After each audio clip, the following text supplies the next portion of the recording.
Dollars and Cents. By William Crosbie Hunter. Groundwork. When you cut a melon, your friends will come with eager mouths and sit under your shade tree and help you eat it. Few of these friends would respond to your call for help when you were working in the hot sun raising that melon. Many people accept the dividends and benefits of friendship but give you a cold shoulder when called upon for assessments of friendship. The world is full of young men whose objective is snaps. They are looking all the time for what they can get and not what they can give.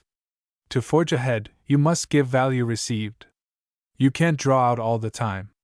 The employee must do what he is paid to do and then some. For it is this, then some, or plus that gets your salary raised. The employer and employee must realize that each must make profit. It is because there are so many ingrates and so many four-flushers that so few succeed.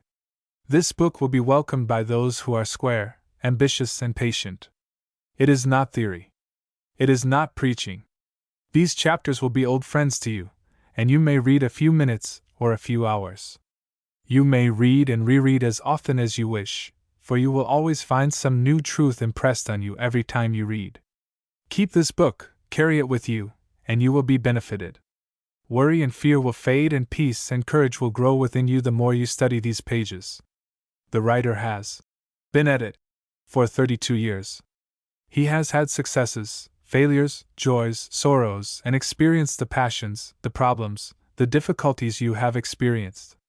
Since the age of 10 years he has been upon his own resources, and the 32 years since then have been years of study, working and playing, all blended into a happy life.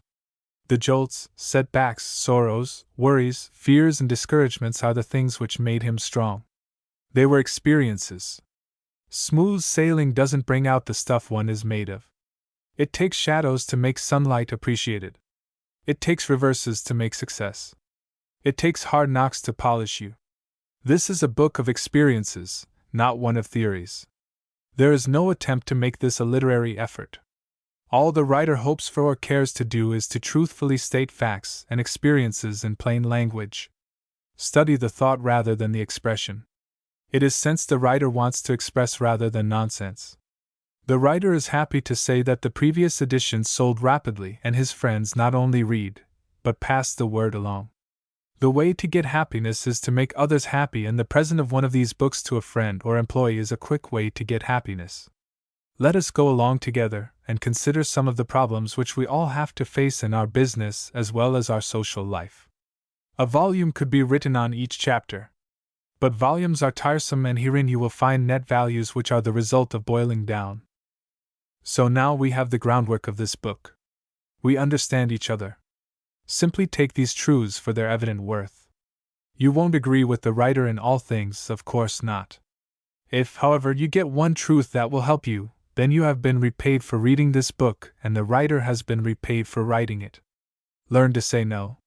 Look over the history of the thousands who have failed in business, and you will find in nearly every instance the failure was due to an inability to say no.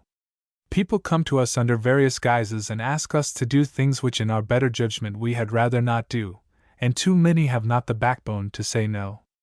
We are led to invest in mining stocks and to embark in precarious enterprises because we cannot say no. We endorse notes and go security for our friends, not because we want to but because we cannot say no. There is a class of good fellows who are after us to join them in physical pleasures, the foregoing of which would be better for us physically, financially, and mentally. Too many join them because they cannot say no. It is rarely a man goes off deliberately and gets drunk. The lone drunk is usually the result of sorrow, sudden financial blow, or a hard jolt of some sort. The man who gets drunk generally does so because he cannot say no when bibulous friends press him to take a drink. The ability to say no, to refrain from going with the crowd, to decline to go downstream is, more than any other one thing in this life, the mark of a strong character. The one who can say no is going to succeed. Temporarily he may feel ashamed. He may find it hard to withstand the jibes and jeers and criticism of his friends for refusing to join them in things he should not do. Our old friend, the law of compensation, comes in here, for in proportion as a man has the ability to say no, who has the courage of his convictions, whose duty is to his body and his family before the temptations that surround him, So in proportion as there are few such individuals, these individuals stand out as marked successes. The manager of one of the biggest breweries in the United States has not tasted liquor of any kind in the last 20 years. Surely this man shows his courage, for his action in face of his occupation is a supreme test of backbone and ability to say no. The embezzler does not start out to do wrong. Some friends want to borrow money or someone needs financial aid temporarily, and either at the request of friends or because the individual has something he wishes to purchase and has not the patience to wait, he borrows from the firm by means of the ticket in the drawer plan. He repeats the operation frequently until his conscience is dulled, and he gets the habit. Some day he wakes up to find he has several tickets in the drawer, and resorts to extreme measures, trying to beat the races, or to win money by gambling on stocks or grain. One day he finds he is in a dickens of a fix. He sees no way out of it.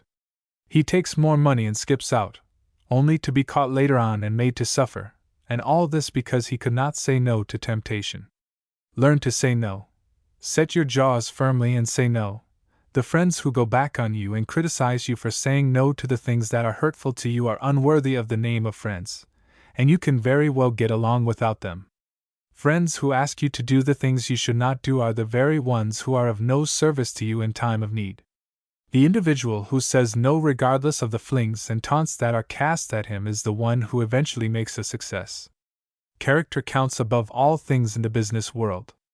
The banker extends credit on character oftener than we imagine. The banker knows how to say no.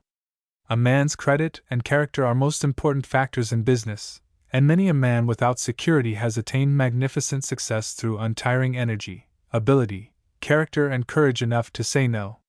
In proportion as you grow strong and unhesitating in saying no, the temptations and opportunities to say yes will lessen in number. Exercise your backbone and your jawbone, so you can say no and stick to it. Credit. No factor is so necessary in building up business as credit, and no factor is so necessary in building up credit as truth. It is comparatively easy to start credit, but the art is to keep credit.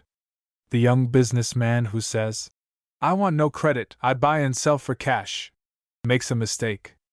It is all right to pay promptly, but do not establish a spot cash payment basis, for later on, when you ask credit, your creditors will think something is wrong. Establish a credit whether you need it or not. It is a good advertisement and a frequent help. Be reasonably slow in paying your bills, but positively sure that you do pay them. When you get a sharp or blunt letter asking for a settlement, go to your creditor face to face, set a date when you will make a payment, and keep your agreement. Don't be specific as to amount unless you are decidedly sure you can do it. Be specific as to date, however, and be there or have your check there on the date. Suppose a man owes you $100 and you ask him for it, and he says, "Here are $10 on account, and on next Thursday I will make another payment, and as often as I can I will pay something until you are fully paid up." You don't get angry at that man when you see his intentions are good, and he is doing his best. So long as your creditor gets something every time he writes, it keeps him good-natured. It is the man who breaks promises who gets hard usage from the creditors. If you owe more than your present cash balance can liquidate, make a pro rata payment all around among your creditors. Write a good square letter saying nothing would please you more than to send a check in full, and that this payment is made as evidence of your willingness and intention to keep good faith. Keep in touch personally with your creditors as far as possible. Talk to them of your plans and prospects. Always tell the truth. Have your account as a moral risk rather than as a Dun or Bradstreet risk. There is sentiment in business. Creditors have hearts and they have good impulses. They appreciate friendship and especially gratitude. Don't believe a word of that great untruth. There is no sentiment in business. Don't get angry when asked for money. Admit your slowness and tell your creditor that as an offset for your present slowness you have a good memory and a heart that appreciates, and some day your purchases will be much larger, and those who are your friends now will certainly get the benefit when the time comes that you do not require favors. An honest, frank, heart-to-heart talk is most valuable.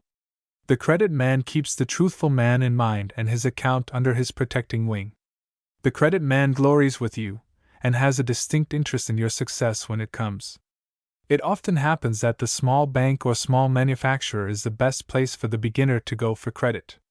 You can get closer to the small growing creditor than you can to the big fellow who is independent.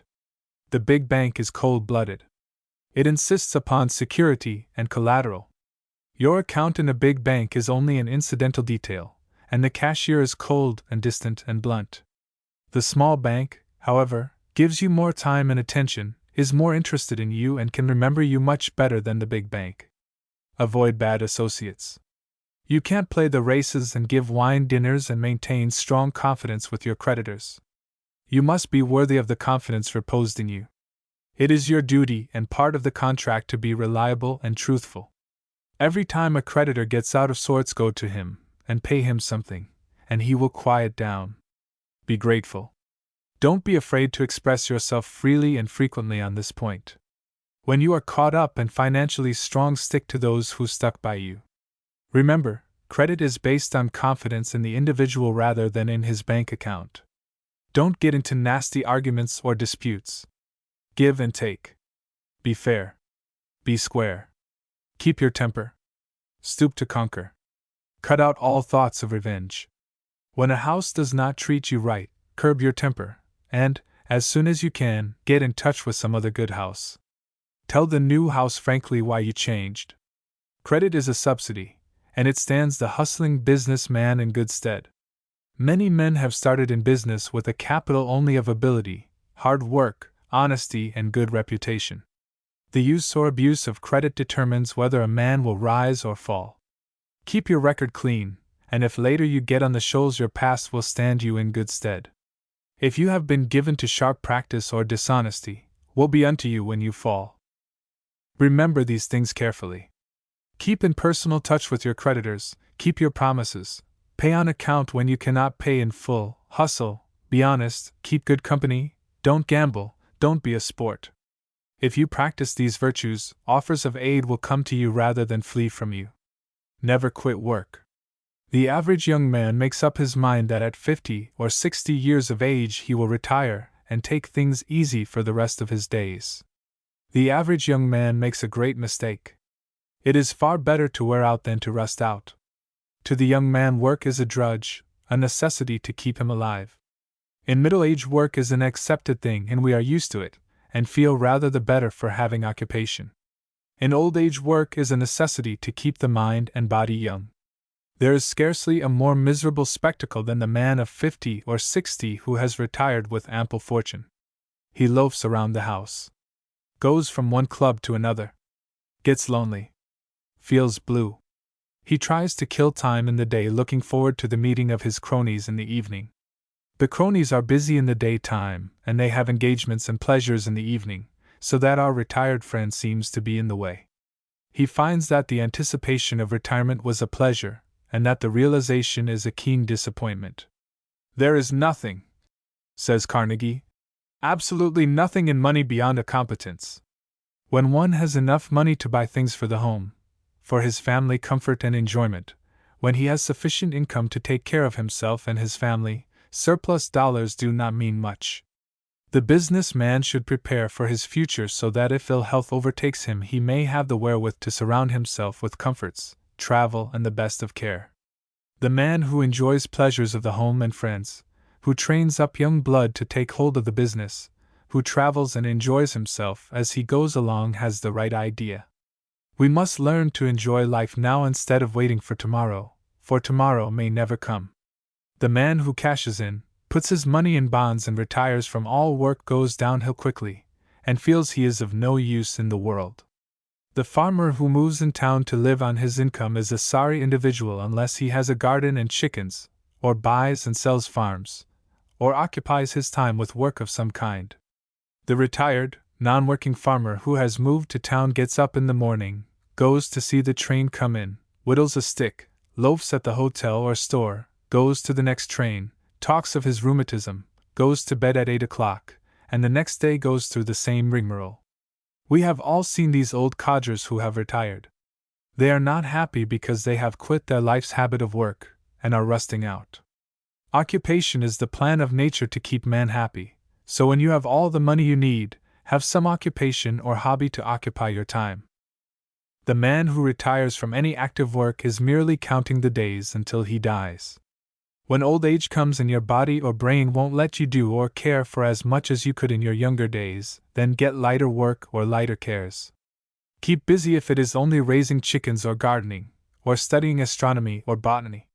Keep at it as long as you can. Die in the harness instead of fading slowly away. Cultivate the reading habit in your younger days that it may be a pleasant occupation when your legs and hands grow feeble with age. When you quit work or occupation of some sort, then life has no beauty for you. Stand when selling. You can make your point clearer, you can talk with more force, you can impress and convince your customer better if you stand while he is seated. Have you ever noticed that when you are seated and the other fellow is standing, it puts you at a disadvantage? Try it sometime. Have you not noticed that if you are seated and your adversary is standing, when you get enthusiastic and wish to combat his argument, it is impossible for you to get in your best licks while you are seated? You involuntarily rise when you make your strong points and are full of your subject. How far would a life insurance man or an advertising man get if he sat down and leaned back and relaxed while talking to you? You will observe that the good solicitor declines with thanks your proffered share. He stands up. He knows the value of standing. By the relation between his standing and you sitting, it makes him a positive, and you a negative force. He forces, you receive. How much would an orator impress his audience if he delivered his lecture in a sitting posture? You cannot combat argument very well if you are sitting, nor can you convince others as well sitting as standing. When you call on a customer, carry a busy air with you. Stand up. Talk straight from the shoulder. Make your point and claims clear. Place your position or proposition definitely, forcefully, and quickly before your customer. Make a good getaway when you have accomplished your purpose. If you don't land him the first time, get away anyway. Let him see that your time is money, and that you appreciate that his time is money too. Don't visit. Gracefully and politely decline the chair that is offered. Say that your limit of time and disinclination to trespass require your stay to be brief. Stand, keep busy and active. Get away quickly, and you will be welcome next time. The short stayer is a welcome guest. He may not land his customers as quickly, but in the end he will land more customers, and hold them closer and retain them longer than the tedious, visiting, social bore who sits and sits and sits. The best vantage ground. In closing a contract or settling a dispute, it makes considerable difference whether you are in the other fellow's office or in your own. The man in whose office the transaction takes place has the decided advantage. If you have a disputed bill, or if you wish to make a contract for material or merchandise, use every effort to get the other man in your office. When you go to another office, you are on the aggressive. When another man comes to your office, you are on the defensive. It is great diplomacy to get the man you deal with to come to you instead of going to him.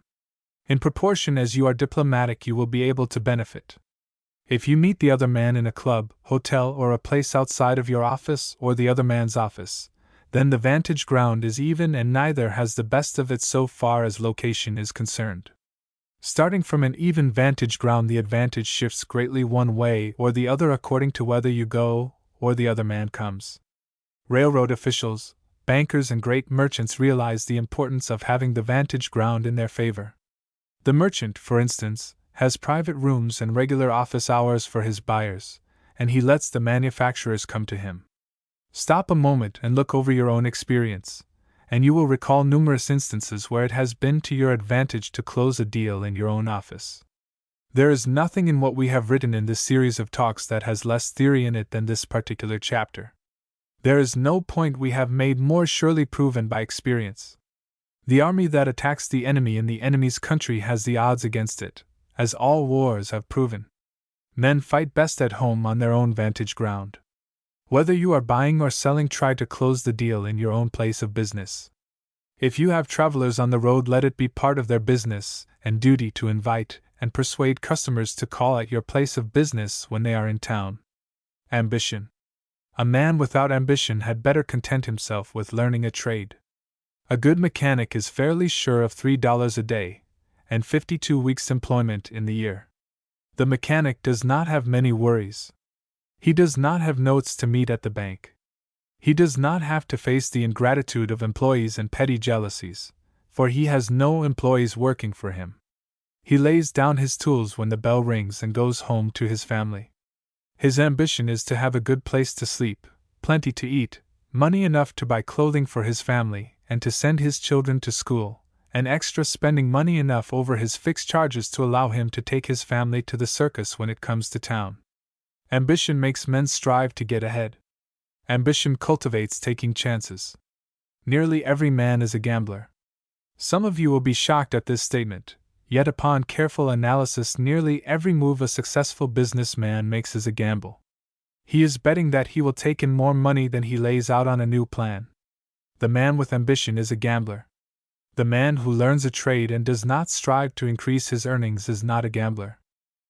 We pride ourselves on our ability to buy cheaply, because the cheaper we can buy, the greater our earnings will be and the less our gamble.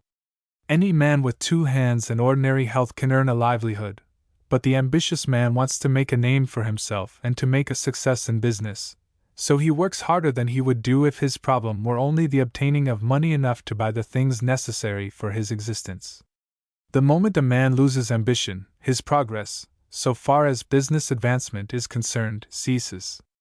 Nearly every successful business today is successful because the proprietors, in the infancy of the business, were filled with ambition which made them work hard. We are all familiar with the successful businessman who loses his ambition. It is an absolute certainty that as soon as a man loses ambition, his business falls off, unless he makes it an object to take care of the ambitious young men in his employ, so that they may keep up the pace of progress he established. Lawyers. Keep in touch with a lawyer, but don't take his advice on business matters. A lawyer should be like a dictionary, a place of reference. Lawyers, by the very nature of their vocation, have much to do with concerns who are in trouble, and with firms who are poorly managed. Lawyers know law first and business second. The businessman knows business first and law second. The advice of one successful businessman is worth the advice of 23 lawyers on a matter of business. Use the lawyer to keep you out of trouble. Let him see your contracts and the papers and agreements pertaining to leases, sales, purchases, royalties, and all documents which may from their nature be brought into court as evidence. These things are the ones on which to take the lawyer's advice. When you are pushed into a corner and must fight, then get the best lawyer, for in a fight in court, like a fight in the prize ring, the best trained and equipped man usually wins. It's more often the best lawyer wins than the best side of the case. Legal struggles seldom pay. Lawsuits take up time and money, and the result, even if in your favor, seldom offsets the time, money, and worry you have expended. The good lawyer keeps you from fighting. Many lawyers, however, are grafters, and they advise fight, for they win whether you do or not. Settle disputes even if you are imposed on. There is little satisfaction in getting a judgment for $100, when your lawyer's fees are $50 and you have expended $200 worth of time and worry over the case. Ask your lawyer's advice on the legal status of your operations, and not on business propositions. If you are a success in business, that is an evidence, generally speaking, that your judgment is good. You can get all the advice you want for nothing. If you state a case and lay out a proposed plan, and then ask your friend's advice on the subject, you can safely count that 9 out of 10 will say that your proposition is all right as outlined by you. These friends figure that you have given the plan much thought and study, and it is much simpler for them to coincide with your opinion than to take an opposite view. Honestly, between ourselves, we must admit that when we seek advice, we generally do it only for the purpose of having our own opinions confirmed, and if our friends do not agree with us, we say they are prejudiced. Lawyers don't see the smooth, systematic, well-balanced side of business, and their knowledge is all negative instead of positive on business matters. If you have an important move in mind, map out the plan carefully, lay the plan out in detail, be conservative in your estimate of prospective profits, and always make a liberal allowance for cost over the figures you have prepared, and deduct a liberal percentage from the receipts you anticipate. Be very conservative in matters of figures, and then some. The building you propose to put up will cost far more than your architect tells you. You know this in advance, and you make an allowance for extras, but when the bills all come in, you will find that in addition to the estimated cost and the extras which you have figured on, there will be something else to pay. The sales of a business you propose to embark in will be less than you or your manager figure they will be. Always allow for enthusiasm and imagination in the matter of prospective receipts. When your plans are all in shape, show the documents, contracts, and agreements to your lawyer, and get his legal, but not his personal, advice. You must be the doctor of your own business. Remember, a lawyer knows law, and a businessman knows business. Be a producer.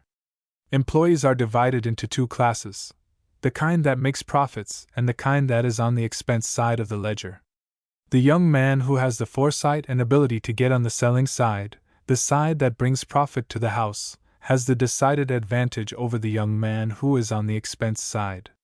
Bookkeepers, stockkeepers, clerks, and all other expense employees are paid far lower salaries than the salesmen and buyers, those who produce results. In the newspaper business, the editor with his college education has practically attained his limit of progress when he is 40 years old. He may get from $20 to $80 or even $100 a week as editor. The young man in the advertising department may get from $50 to $200 a week. He is a producer of tangible results. The editor produces theoretical results. In every business, the man who sells things, who brings in the profits, is the man who gets the best pay. The boss will grudgingly give $1 a week increase to the bookkeeper. He only thinks what it would cost him to replace the bookkeeper. The producer gets his increases in $5 and $10 a week jumps. The expense employee is in competition with the great army of the unemployed, and there are multitudes who will work for less money than the man who is holding his job on the expense side. The producer, on the other hand, knows how much profit he is bringing into his house, and if those profits are steadily increasing, he may be sure his salary will increase proportionately. If it does not, he can always get another position by laying the facts and figures before some more enterprising house. The producer is seldom out of a situation. If for any reason he is out of employment temporarily, he can go to a good house and work on commission, or get a small drawing account, and at 3 or 6 months' talk salary on actual showing made. The shrewd businessman won't let profits slip away if he can help it, so the real producer sits in a pretty good seat. He has only to show what he can do, and he will be paid accordingly. The expense man's only stock in trade is faithfulness, neatness, and amount of detail he can handle. He has little leeway in the matter of salary, for thousands are faithful, thousands are neat, and thousands can perform great amounts of detail. The young man just out of school should have for his ideal that he shall be a producer first and a proprietor later on. To this end, he should equip himself by spending 4 or 5 years acquainting himself thoroughly with all the phases and departments of the business, and learning the facts about the manufacture of the goods he expects to sell eventually.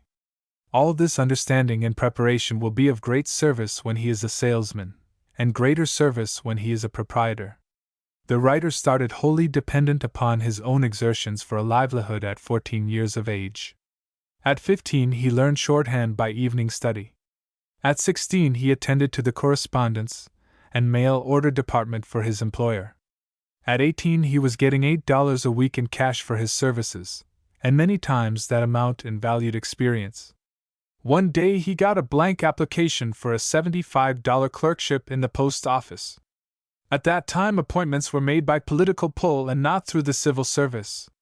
The writer took the blank to a relative, who was the leading politician of the state.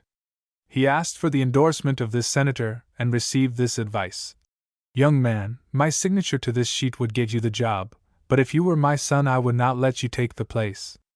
I will give you some advice, which is this: never take a political, railroad, or bank job. In all these callings you are in competition with thousands of others. The compensation is small, the chance to better your position is remote, and you are a machine. If you want to make a success of life, be a producer, learn to sell things." This advice was acted on, and the writer remembers it as the turning point in his career.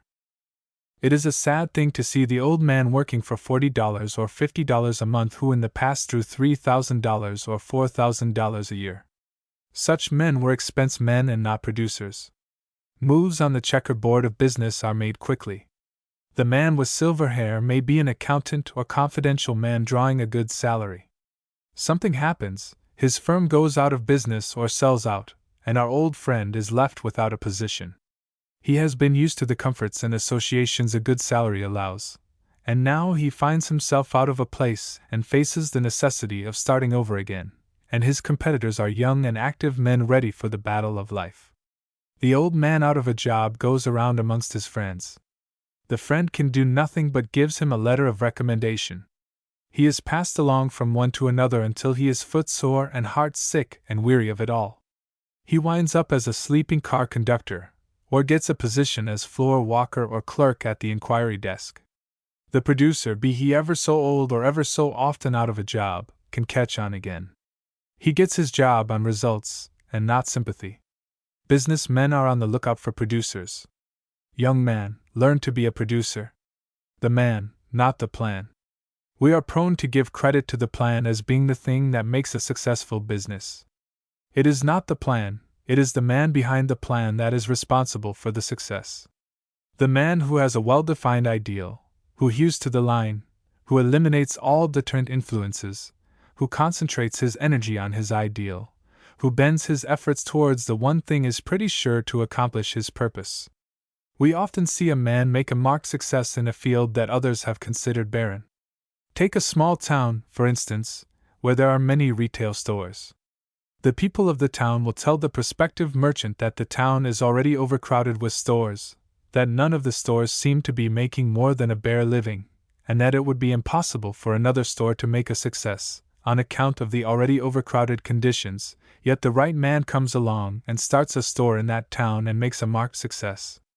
If the plan were the making of success, all an enterprising businessman would have to do would be to pick out some plan which was successful and then imitate it. The great ocean of business has many derelicts on it as a result of copying plans. It is a part of the law of compensation that the man who originates a plan and carries it to successful conclusion has a patent on his business. This patent is his individuality and good business equipment. The man who steals his plan physically is unable to steal the mental end. Since men have recorded facts in the shape of history, we find that men have made successes of plans and businesses that have been discarded by their predecessors as played-out plans. When a plan is presented to you, do not calculate the outcome by the plan, but by the man. Two banks may start side by side with exactly the same office furniture and exactly the same business operations. They use the same kind of money. They make loans on lands or on securities. The operations of these two banks may be as closely identical as possible, yet within 10 years one bank will have considerable surplus, and the other may be out of business. If the plan were the measure of success, these two banks should fare equally well, but the fact that they differed so materially is in itself evidence that the success is determined by the individuals and not the plan. The illustration of a bank may be carried into other lines, merchandising, manufacturing, or railroading. Compensation. The law of compensation is, you pay for what you get, or you get what you pay for. This law says if a horse can run fast, it can't pull a good load, and vice versa. This law says a horse cannot go fast far. It says that for every sorrow there is a joy, for every positive there is a negative. Where evil exists, there is some good to offset it, says compensation. The law of compensation is the measure optimus use, and in nearly every chapter we have written in this series, compensation will be found as a groundwork. You can't get away from nor violate this rule of compensation. It is not new, it is as old as creation itself. Centuries ago it was expressed this way: whatsoever a man soweth, that shall he also reap. Too many try to ignore this great rule. They try to get something for nothing. You may eat first and pay afterwards, or you may pay first and eat afterwards. You may play the butterfly, sip life's sweets, and sow your wild oats now, but payday will come and maybe you will be unable to pay. You may spend your income now and suffer want later on. You may work hard now and play as you go along. You may have happiness each day you live. You can make life worth living if you work. Happiness is compensation for work. No work, no happiness. You may have what you want, but you must pay for it. Millions cost happiness and often cost health too. The dinner is properly balanced when it has sweets as well as substantials. The sensible person finds the dinner is better if the sweets come after the substantials. To violate the law of compensation is to eat the sweets first, and then the substantials, and by this law the substantials do not taste good when they are eaten after the sweets. The man who procrastinates is violating the law of compensation.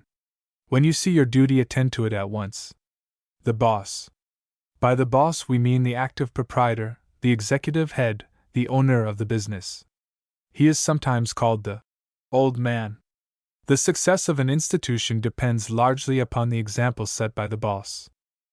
If the boss is careless in little things, if he is sharp in his practice, if he does mean acts, he may rely upon it his employees will copy him, and later on, when some blow strikes the business, he will find it has happened through the practices of the employees who got their cues from the boss. Kindness wins kindness, love wins love. If the boss is generous and charitable, if he sets a good example, he will have an esprit de corps among his employees that is of incalculable value. There is not one chance in 1,000 for the boss to make a success unless he has risen to the position of boss, and climbed and earned his position through steady progress. The boss must know how to do the things he hires others to do. The boss who can show an employee his error in a kindly manner and point out a better method, leaves a good feeling in the heart of that employee. The boss who shows his heart to the employee and is concerned in the things not necessarily business will be repaid 1,000-fold in loyalty and willingness on the part of the employee. Employees deeply appreciate consideration, and especially the little kindnesses which are not what might be called business practice. The boss should not be too far aloof. He should be just head and shoulders above those working under him. He should be just far enough above that he stands out as a commander.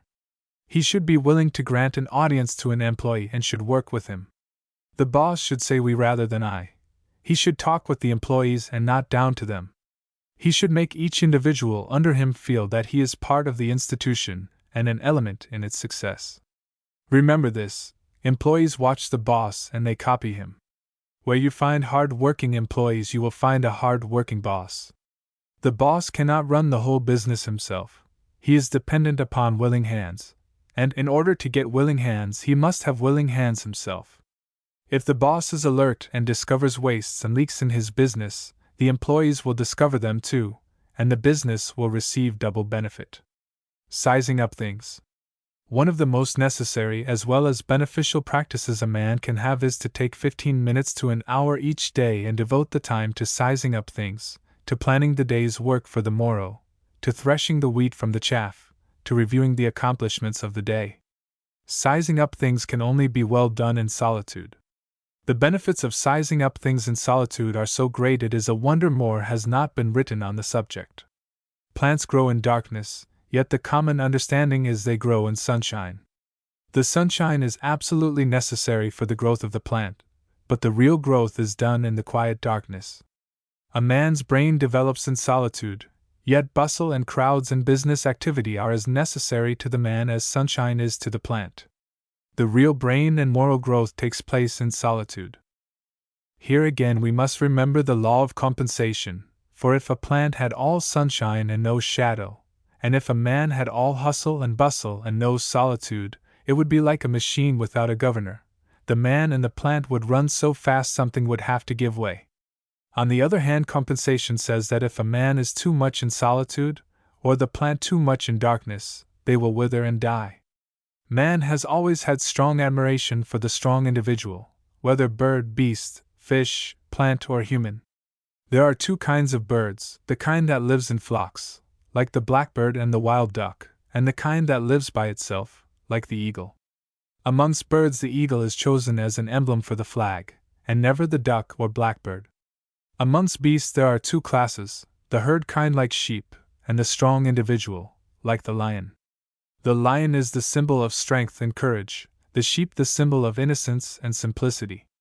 The lion appears on coat of arms but not the sheep. In the fish family there are two classes: the kind that lives in schools, like the mackerel, and the kind that lives by itself, like the whale.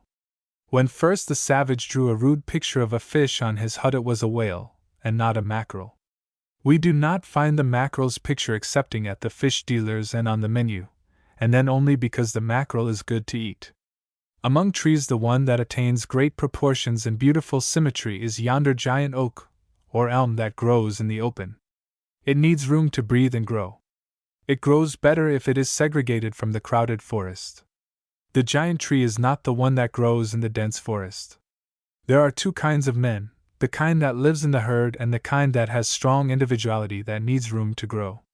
The herd man exists in infinitely greater numbers than the individual man. We cannot imagine Lincoln, Bismarck, Webster, Clay, Edison, or Burbank living in the herd, or spending their time in the boulevard cafes. The man who lives in a herd, who is ever present where the lights are bright, where gaiety abounds, where excitement reigns, where feasting is present, soon gets himself into the habit of cultivating this excitement. He is never happy when alone. The brain never sleeps, and something must occupy it. The herd man fills his brain with frivolous things, he seeks constant excitement. He is like the plant always in the sun, he burns himself out. The great man with the individuality is great because he has always spent plenty of tune by himself, sizing up things in solitude. Sizing up things makes the brain grow and makes it stronger. The universities of this country tend in a great measure to produce the herd man. The students dress alike. All have the same mannerisms, all have the same tilt to their hats, and all the same turned-up trousers. They feed at certain restaurants and crowd in flocks. Very few college men learn the benefits of sizing up things in solitude until in after years. On the other hand, the student in the school of practical experience does not copy his fellow students. That is why in this great practical experience school we find Lincolns, Edisons, Jim Hills, and Carnegies. Those men have to wrestle with the problems for themselves. They had to size up things in solitude instead of reading the sizing up from textbooks, as is done in the regular university. Every man before retiring at night, or even during the day, should take a few minutes to himself and carefully analyze the doings of the day. He should weigh the positive and negative acts, the good and the bad, the wise and the foolish, the right and the wrong impulses, the gain and loss in achievement. He should strike a balance, and if he sees that the bad, deterrent, and backward things in the lead, he should resolve to get a move on himself. The man who goes along without this sizing up things in solitude is like the merchant who keeps no record, who pays his bills from the cash drawer and takes what is left for profit. He will still be running a little shop in 20 years, while his competitor who sizes things up each day will be in the wholesale business or will have retired with a competency. Try this sizing up things for 2 weeks, and the benefits you will receive will be so manifest it will need no further suggestion to make you keep up the practice. Competition. The saying is, competition is the life of trade. And this saying is true, or it would not have endured so long. If it were not for competition, we should be living in the woods in a state of savagery. Ages ago, all men and women led the simple life. Their chief vocation was idleness. When the weather was hot, the man sat in the shade. As the sunshine crept to him, he moved into the shade again. In winter, he reversed the process. When our savage ancestor felt a pain in his stomach, his simple instinct showed him that if he put things in his mouth and swallowed them, the pain in the stomach would leave. This low-browed man's whole object in life was to keep from having those hunger pains, and the only energy he expended was in hustling for food and in protecting his food from the other savages. One day a man observed that the beasts lived on each other, so he conceived the idea that it would be good for him to live on other animals. That it would be easier than digging roots and gathering herbs, so this man caught and ate slow-moving animals. He used a club to do the killing. Along about here competition began, for another man learned to throw a club and kill his game. Then another competitor discovered that a round stone was a more effective weapon than a club. These hairy forebears of ours lived in caves until competition led up to the building of huts. One day a savage discovered that while the skins of animals were hard to eat, they nevertheless made a good body covering. Another discovered that if the skins were tied about him, it left his arms free to act. This man was the first tailor. He punched holes in the skin and tied the rude garment together with strips of skin. This first tailor was quite an important man among his fellows on account of his great discovery. Some of these wild men were fleet of foot and had well-developed cunning. They became expert hunters. On the other hand, some of the less active, by the law of compensation, became more expert tailors, so trade was formed. The hunter killed enough for himself and the tailor, while the tailor made clothes for both of them. In these days the woodsman lived on animals and the plainsman on vegetables mostly. So the woodsman traded skin clothing with the plainsman for grains and herbs, and this marked the birth of commerce. Then dugouts and canoes were built, and thus our ancestors crossed lakes and seas and developed maritime commerce. From away back in those dark ages up to the present time, competition has stimulated mankind and spurred him on towards better conditions. The whole human race has benefited by each improvement which competition has brought about. We have in mind a certain mail order house that up to 1894 had things its own way. Then it sold $2 to $3 million worth of merchandise annually. A competitor came into the field, stirred things up, and now the old mail order house is doing 8 to 10 times as much business per annum as they did before they had the competition. In the matter of competition, we must early learn not to worry over competition, but to derive as much good from it as possible.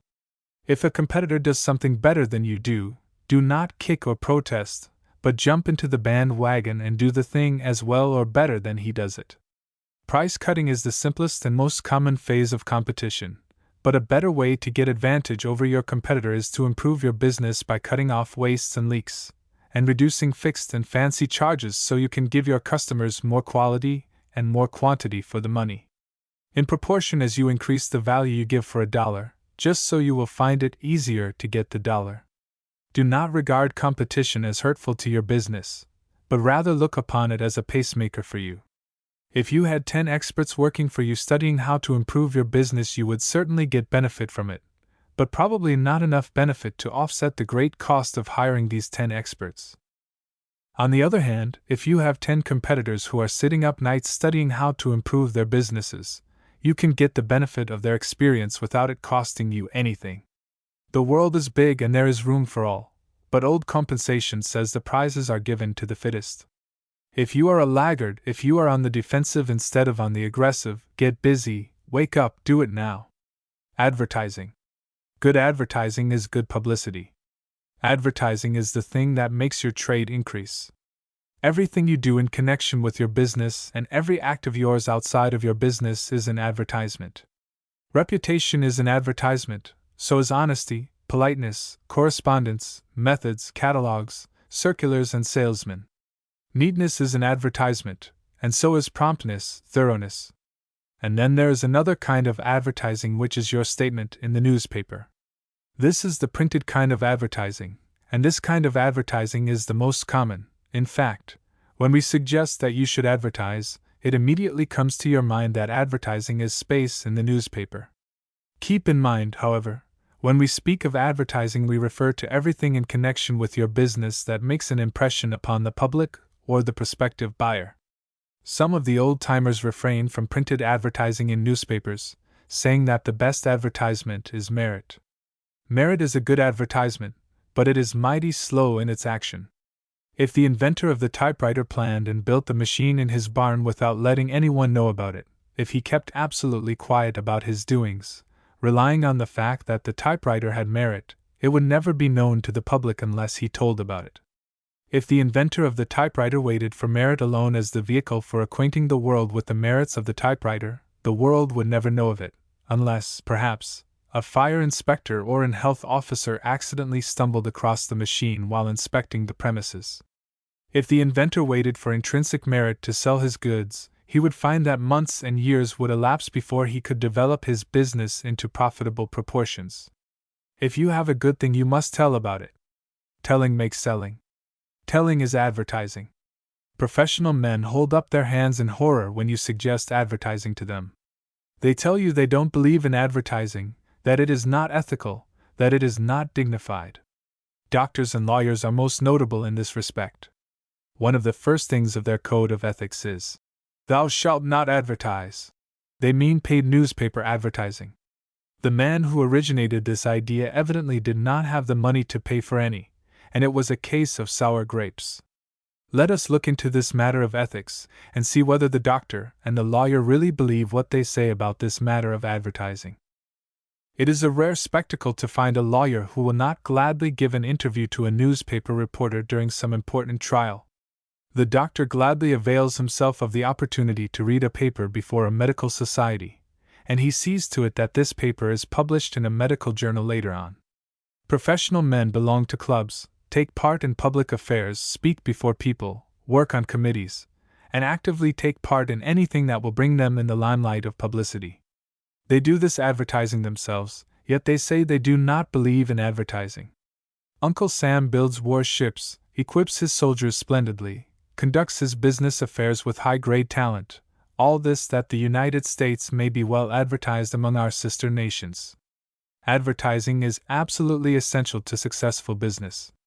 Not printed advertising alone, but all kinds of advertising.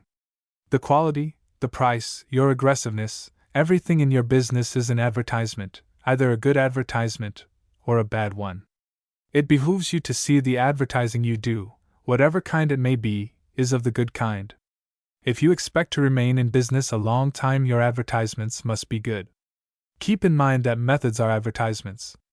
One bad move, which is a bad advertisement for you, calls for 2 or more good moves or good advertisements.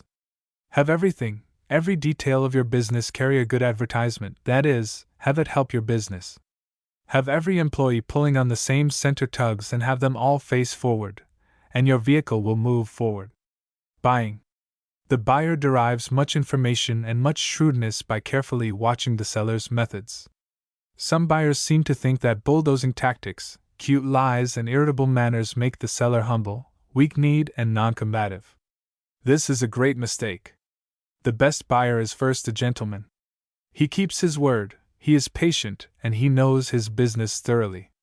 The buyer gains much by being open and above board with the seller. Let the seller know that your success consists in getting as much value as you can for the money, and that your continuous trade will result only through fair treatment.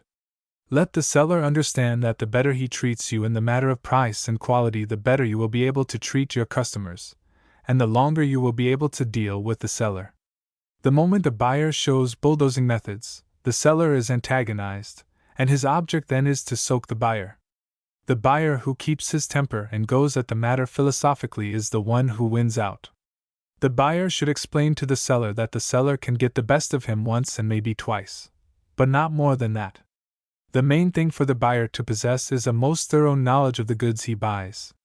Learn who makes the goods and where they are made, and get at the factory cost. Then learn whose factories have the best reputation, and whose are the best fitted and established to make the goods you buy. Remember, you can afford to investigate. When you find a factory oversold, you will find that factory more independent. When you find a factory short of orders, you will find them eager for your trade, and the chances are you can do much better with this factory than with the one that is behind on its orders. Don't get excited, don't hurry. Speak gently. Know your ground. Cultivate a reputation for fairness rather than smoothness. Laxity and indifference in buying means that you are allowing wastes and leaks to creep in your business, and that you are placing a handicap on your traveling salesman, for goods well bought are half sold. Expenses. If you get confidential with Mr. Bradstreet or Mr. Dunn so that they will give you access to the inside history of the commercial concerns which have failed in business, you will quickly discover that in the majority of cases the cause of the failure was too much expense. It has become quite a common saying in speaking of failures that the expenses ate up the profits. Our friends Mr. Dunn and Mr. Bradstreet tell us that there is about 1 concern in 50 which succeeds in business. If you will look at the successes, you will find out that the proprietors were good buyers as well as good sellers, but that the particular point that made them successful was their ability to make careful analysis in the matter of expenses. The businessman should have his expenses divided into as many classifications as possible. His payroll should be separated into various departments: office, salesman, workmen, accounting, and so on. Through all the items of expense, the division should be made as finely as possible. The proprietor should have a statement each week on his desk showing how every cent was expended. These items should be summarized monthly, and constant reference made to the items of expense in comparison with items of expense for the previous month, as well as items of expense for the same month of the previous year. One of the pitfalls in nearly every business is general expense, or sundry expense. This department is a catch-all for a lot of items, and it hides a lot of leaks and wastes in business. You can't divide your expense items too minutely. The finer the divisions, the easier you can detect a waste of money. The businessman who has a statement of both receipts and expenses is in the position of the first engineer of an ocean steamer. He does not seem to be doing much and does not worry unless something goes wrong. Then he shows his training and ability to mend breaks and repair weak places. If the businessman analyzes his sources of income into several divisions the same as he does his items of expense, he will find it an easy matter to correct errors that creep in the business. He does not have to worry about those items of expense which show minus, nor about those items of receipts which show plus. With a finely divided sheet of both expenses and receipts, you can quickly determine where the profit is coming from and where the leaks appear. If an expense item shows plus, you can run down that item and see reasons for it, and endeavor to bring down that expense. If a receipt item shows minus, you can run down that item and endeavor to increase the receipts. The writer has a little printed card on his checkbook, and it reads, "Drive the axe into expenses." It is a constant reminder to stop the wastes. The only real success that comes to the businessman is the profits at the end of the year, that is, the amount of money he makes net. It is easier to increase profits by cutting the expenses in many cases than it is to increase profits by increasing sales. And here let us remark that on this subject, as well as all the other subjects we are writing about in this series of articles, we have in mind the matter of common sense, temperate action. Extremes carry things too far. You must not cut the expenses beyond the point where it seriously interferes with the sales. If you are interested in this matter of expense, and you certainly should be, take up your items of expense for last month or last year, go over the cost of help, the cost of raw material, and the cost of manufacturing. Go over each branch of your expenses, analyze the items carefully, look into every point thoroughly, and we will guarantee that at the end of your analysis you will see where you can save a respectable sum in the operation of your business. In going into this matter of expense, do not take all the items at once, but take each item up separately and go through it thoroughly. Do not assume that you are paying too much for everything, but use good sense and good judgment, and see that you get your money's worth. Take the item of wages.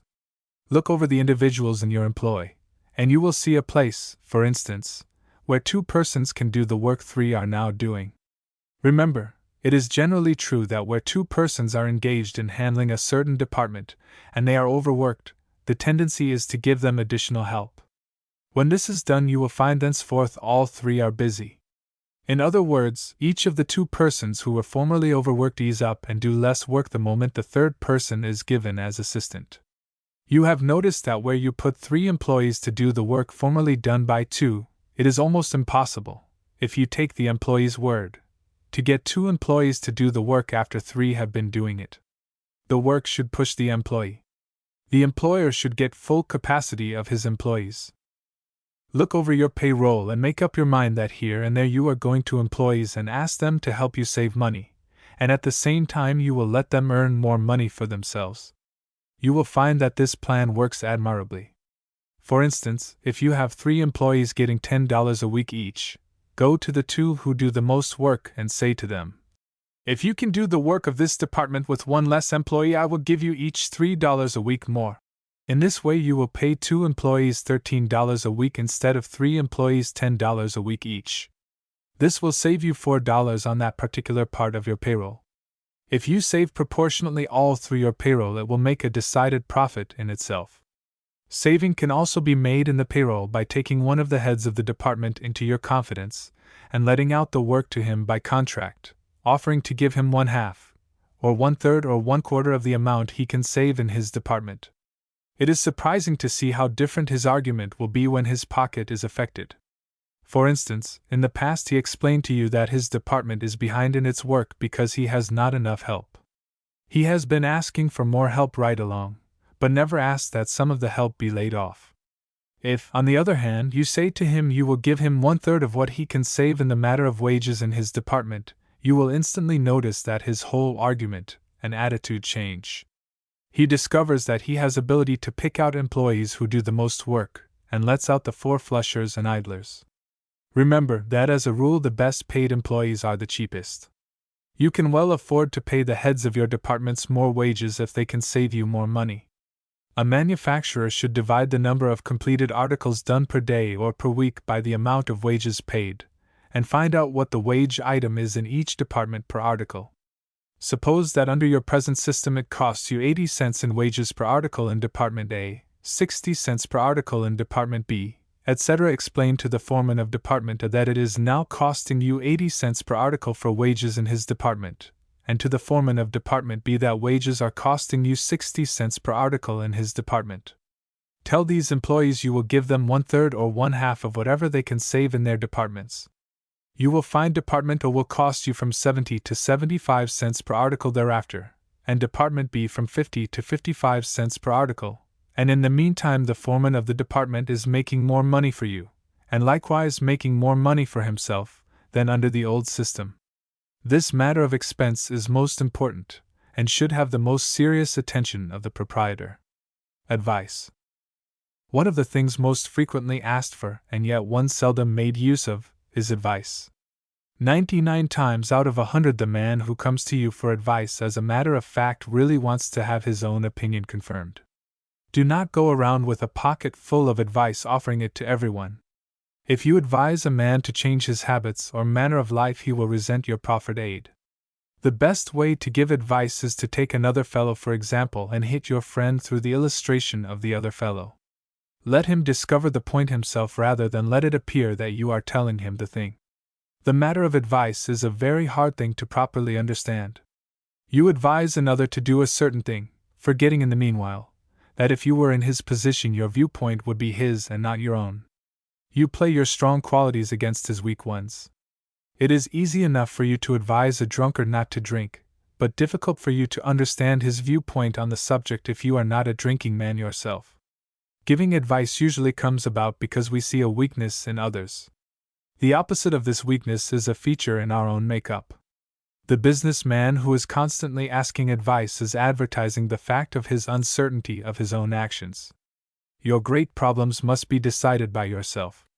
The one thing that separates the sheep from the goats, and success from failure, is the ability to analyze, study, and weigh problems for yourself, and to make decisions for yourself. The law of compensation comes in here again, for in proportion as you have self-reliance and good judgment your success will be measured. You may rely upon it that if you go about seeking advice, you will get two kinds of advice. First, the advice that concurs with your own preference or decision, and second, the kind that is in opposition to your views. You accept the first kind because it tickles your vanity, and you throw aside the second, saying the advice is prejudiced. Don't ask advice. Size up and weigh the problem yourself and use your own best judgment. Reading. The businessman who goes along day by day without taking on any responsibilities or without tackling more difficult problems, finds he does not progress. The man who gets into a rut and reads light, frothy literature all the time, the kind that is pleasing to the imagination, the kind that leaves no permanent impression, does not progress mentally. Reading should be like eating, we should have the dessert as well as the substantials. It would be a great mistake to eat dessert alone, and it is certainly a mistake to read light, frothy reading matter alone. One of the prime requisites to a successful career is concentration of thought. Few things will dissipate thought as much as overreading of newspapers. The newspaper starts in with the first page, and by the time you have finished the last column or the last page you may have read 100 articles, each one of these articles touching on a different line of thought.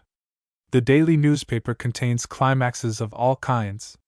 Each article is a distinct change of thought.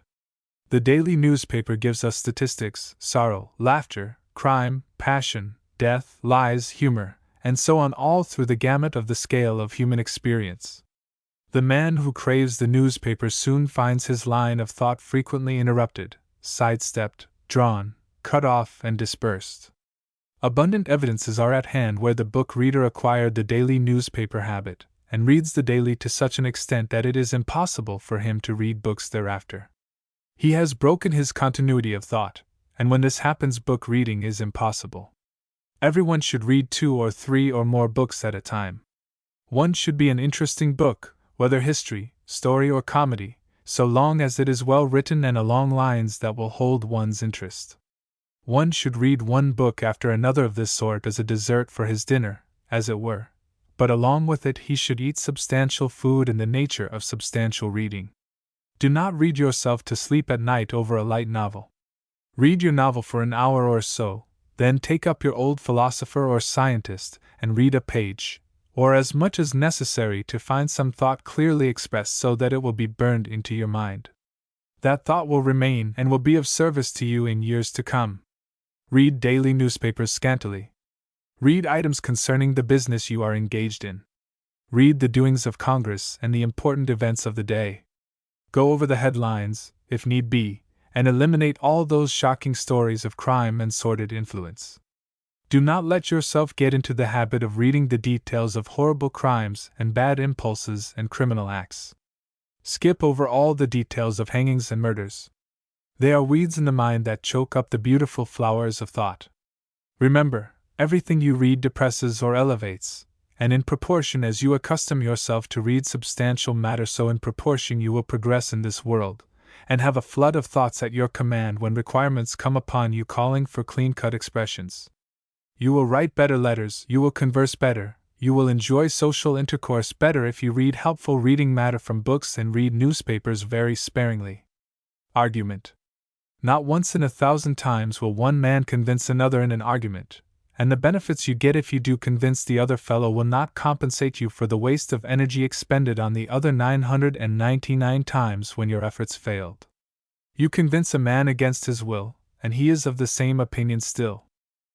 There is a mighty lot of difference between argument and reason. You may accomplish more by dividing your case into 1 or 2 good reasons and telling your adversary that you will not argue the case, but you will let him look at these reasons, and when he takes it up logically you will have no fear of his conclusion, for truth must triumph. While argument itself is a footless proposition, it is infinitely more so if your argument is with those of less mental caliber than your own, for by the law of compensation, in proportion as a man is ignorant, he makes up in perversity and lack of analytical ability. Do not stoop to contend with those who have no standing, mentally, morally, or physically. It is a waste of time. If it is your purpose to change a man's opinion, do not try to do it by argument. Study the ground carefully. State your points with preciseness, make careful analysis of every phase of the situation, take up the matter point by point. Start with your adversary by getting on ground on which you both will agree. Take up the points on which there can be little chance for differences of opinion.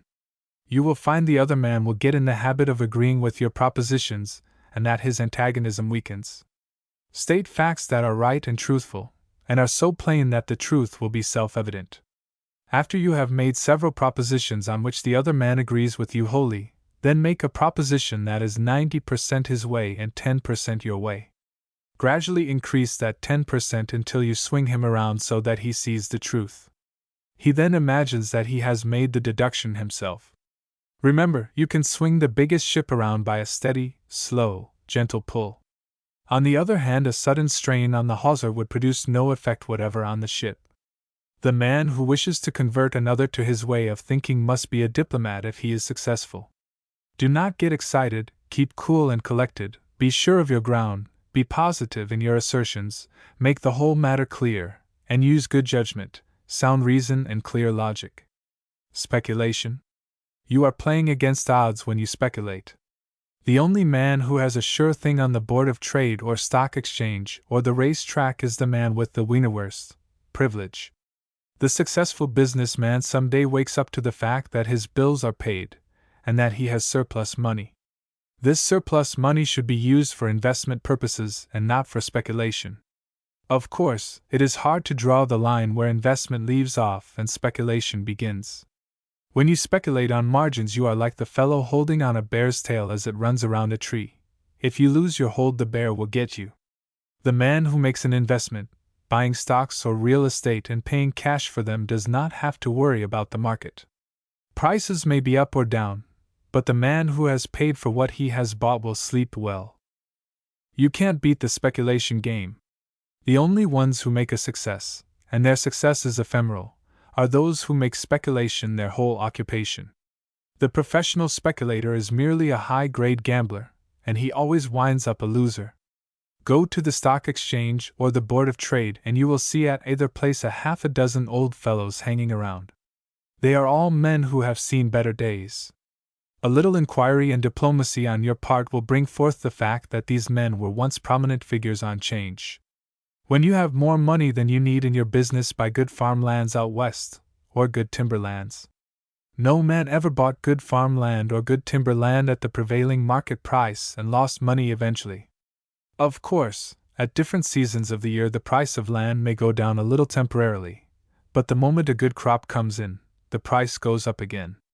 With good clear farmland you can always go to the nearest bank and borrow from 60 to 75% of its value. Real estate is the true basis of wealth, and if you want to play a sure game, buy land that produces things. When you buy vacant property in a large city, it is mere speculation. The land does not bring in any remuneration, and you are simply betting that the prices will increase. Every large city has abundant instances of vacant property that is not worth as much now as it was 10 or 20 years ago. Real estate booms come in cycles.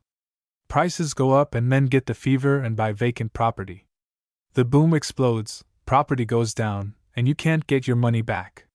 The chances are you have bought the property on 2 or 3 years' time, and it certainly is paying for a white elephant when you are paying for land that is worth less than what it cost you. You cannot get out, however, because the original payment has already been made, and your only hope is to save something on your investment.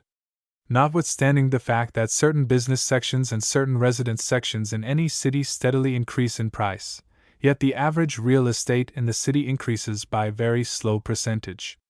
The same amount of money, put out in mortgages, with the interest added and compounded, will develop wealth greater than the average vacant property investment, for where one lot soars up to a high price there are 100 that don't increase at all, and the picking out of the lot that is going to increase in value is as hard as picking out the horse that is going to win the race. It is because the vacant city property has only speculative value that the businessman should not touch it. Buy farm property that you can rent. It will bring you interest on your money right along, and the tendency of farmland is and always has been steadily forward. Mr. Yerkes of Chicago was a speculator who made millions in the streetcar system. He was thoroughly familiar with hydraulics, and he soaked the stocks as full of water as possible, and then unloaded on the investors who speculated in streetcar stocks. These speculators are now holding the bag. When Mr. Yerkes closed out his holdings in Chicago, he granted an interview, and one truth he uttered in that interview has ever been remembered by the writer. It is so valuable an expression coming from such a successful speculator that we are going to give it to you. It is as follows: I have never known a businessman to successfully speculate in grains or stocks for 2 years. The businessman who is watching the ticker or calling up the stock exchange every day, who takes little flyers, is skating on mighty thin ice. When you buy farms, you are exchanging your money for the most certain thing in the world, for the basis of all wealth is land, and money simply represents the things which come out of the land. The things that grow on the land are exchanged for gold, and the gold is exchanged for things that come out of the land. The government exchanges the gold for pieces of paper called money, which in reality means that you can exchange these pieces of paper for gold, and you can exchange the gold for the things that come out of and grow upon the land. The stockbroker may not like this chapter because the more speculation the more he benefits. He gets a rake-off every time a man buys and every time a man sells. He plays a sure thing. He is like the man with the Wienerwurst privilege. Don't speculate. Invest. Elimination. One of the greatest brain savers is elimination. Every man should try to operate along lines of the least resistance, eliminate the deterrent influences and all things that fret him. Do not look for trouble. Do not concern yourself too much over disagreeable things over which you have no control. Do not build up an intricate system in your business. Have simplicity your ideal. Eliminate all useless moves. If you have disturbing influences in your institution, such as an employee who is continually causing friction, eliminate that employee. The man who causes friction is pulling back on the forward impulses of your business, and he is holding back one or more men who are trying to help you forward. Get rid of useless things that take your time or cause you worry. Remember that as you grow, successful people will come to you under various excuses to get your aid financially or morally. They want you to go into new companies. The officers of the club to which you belong will ask you to be a director. You will be invited to dinners, asked to speak, asked to do 1,001 things, and in proportion as you accede to these demands, you will find the demands increasing until finally you have little time to attend to your own affairs or to attend to your family. Have as your center idea elimination. Everything that takes your time from your business or your family is an extra tax on your strength. Eliminate every habit that holds you back, every practice that unfits you for progress, every person who depresses you, every move that is not necessary, every footless idea that crowds your brain. The specialist. When this nation of ours was born, nearly everyone was a generalist. The merchant sold a general line of merchandise. The doctor was also a farmer and a horse trader. In those days there were very few specialists. As time passed, some of the wiser individuals turned specialist and succeeded. The doctor who is a generalist cannot excel in any one branch of medicine, or compete with the specialist who devotes all his time and study and practice towards one point and towards the treatment of a specific ailment. The merchant who sells everything cannot compete with the man who makes it his business to sell one class of goods. This is an age of specialists, and what we considered a specialist 25 years ago is only a generalist from the present standpoint. The specialist of 25 years ago has been divided again and again. The best doctor today is one who doctors the eye alone, the stomach alone, or the nerves alone. He can do more for you and knows more of your case in 5 minutes observation than the generalist would in 3 months. With the keen competition of these days, it is necessary for the individual to be a specialist in business. Pleasure and recreation are the only things in which an individual should be a generalist.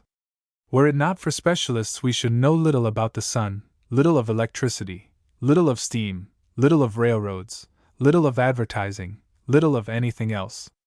It is because individuals have made a speciality of one thing, because they have concentrated their energies and their brain power on one thing, that the world has progressed.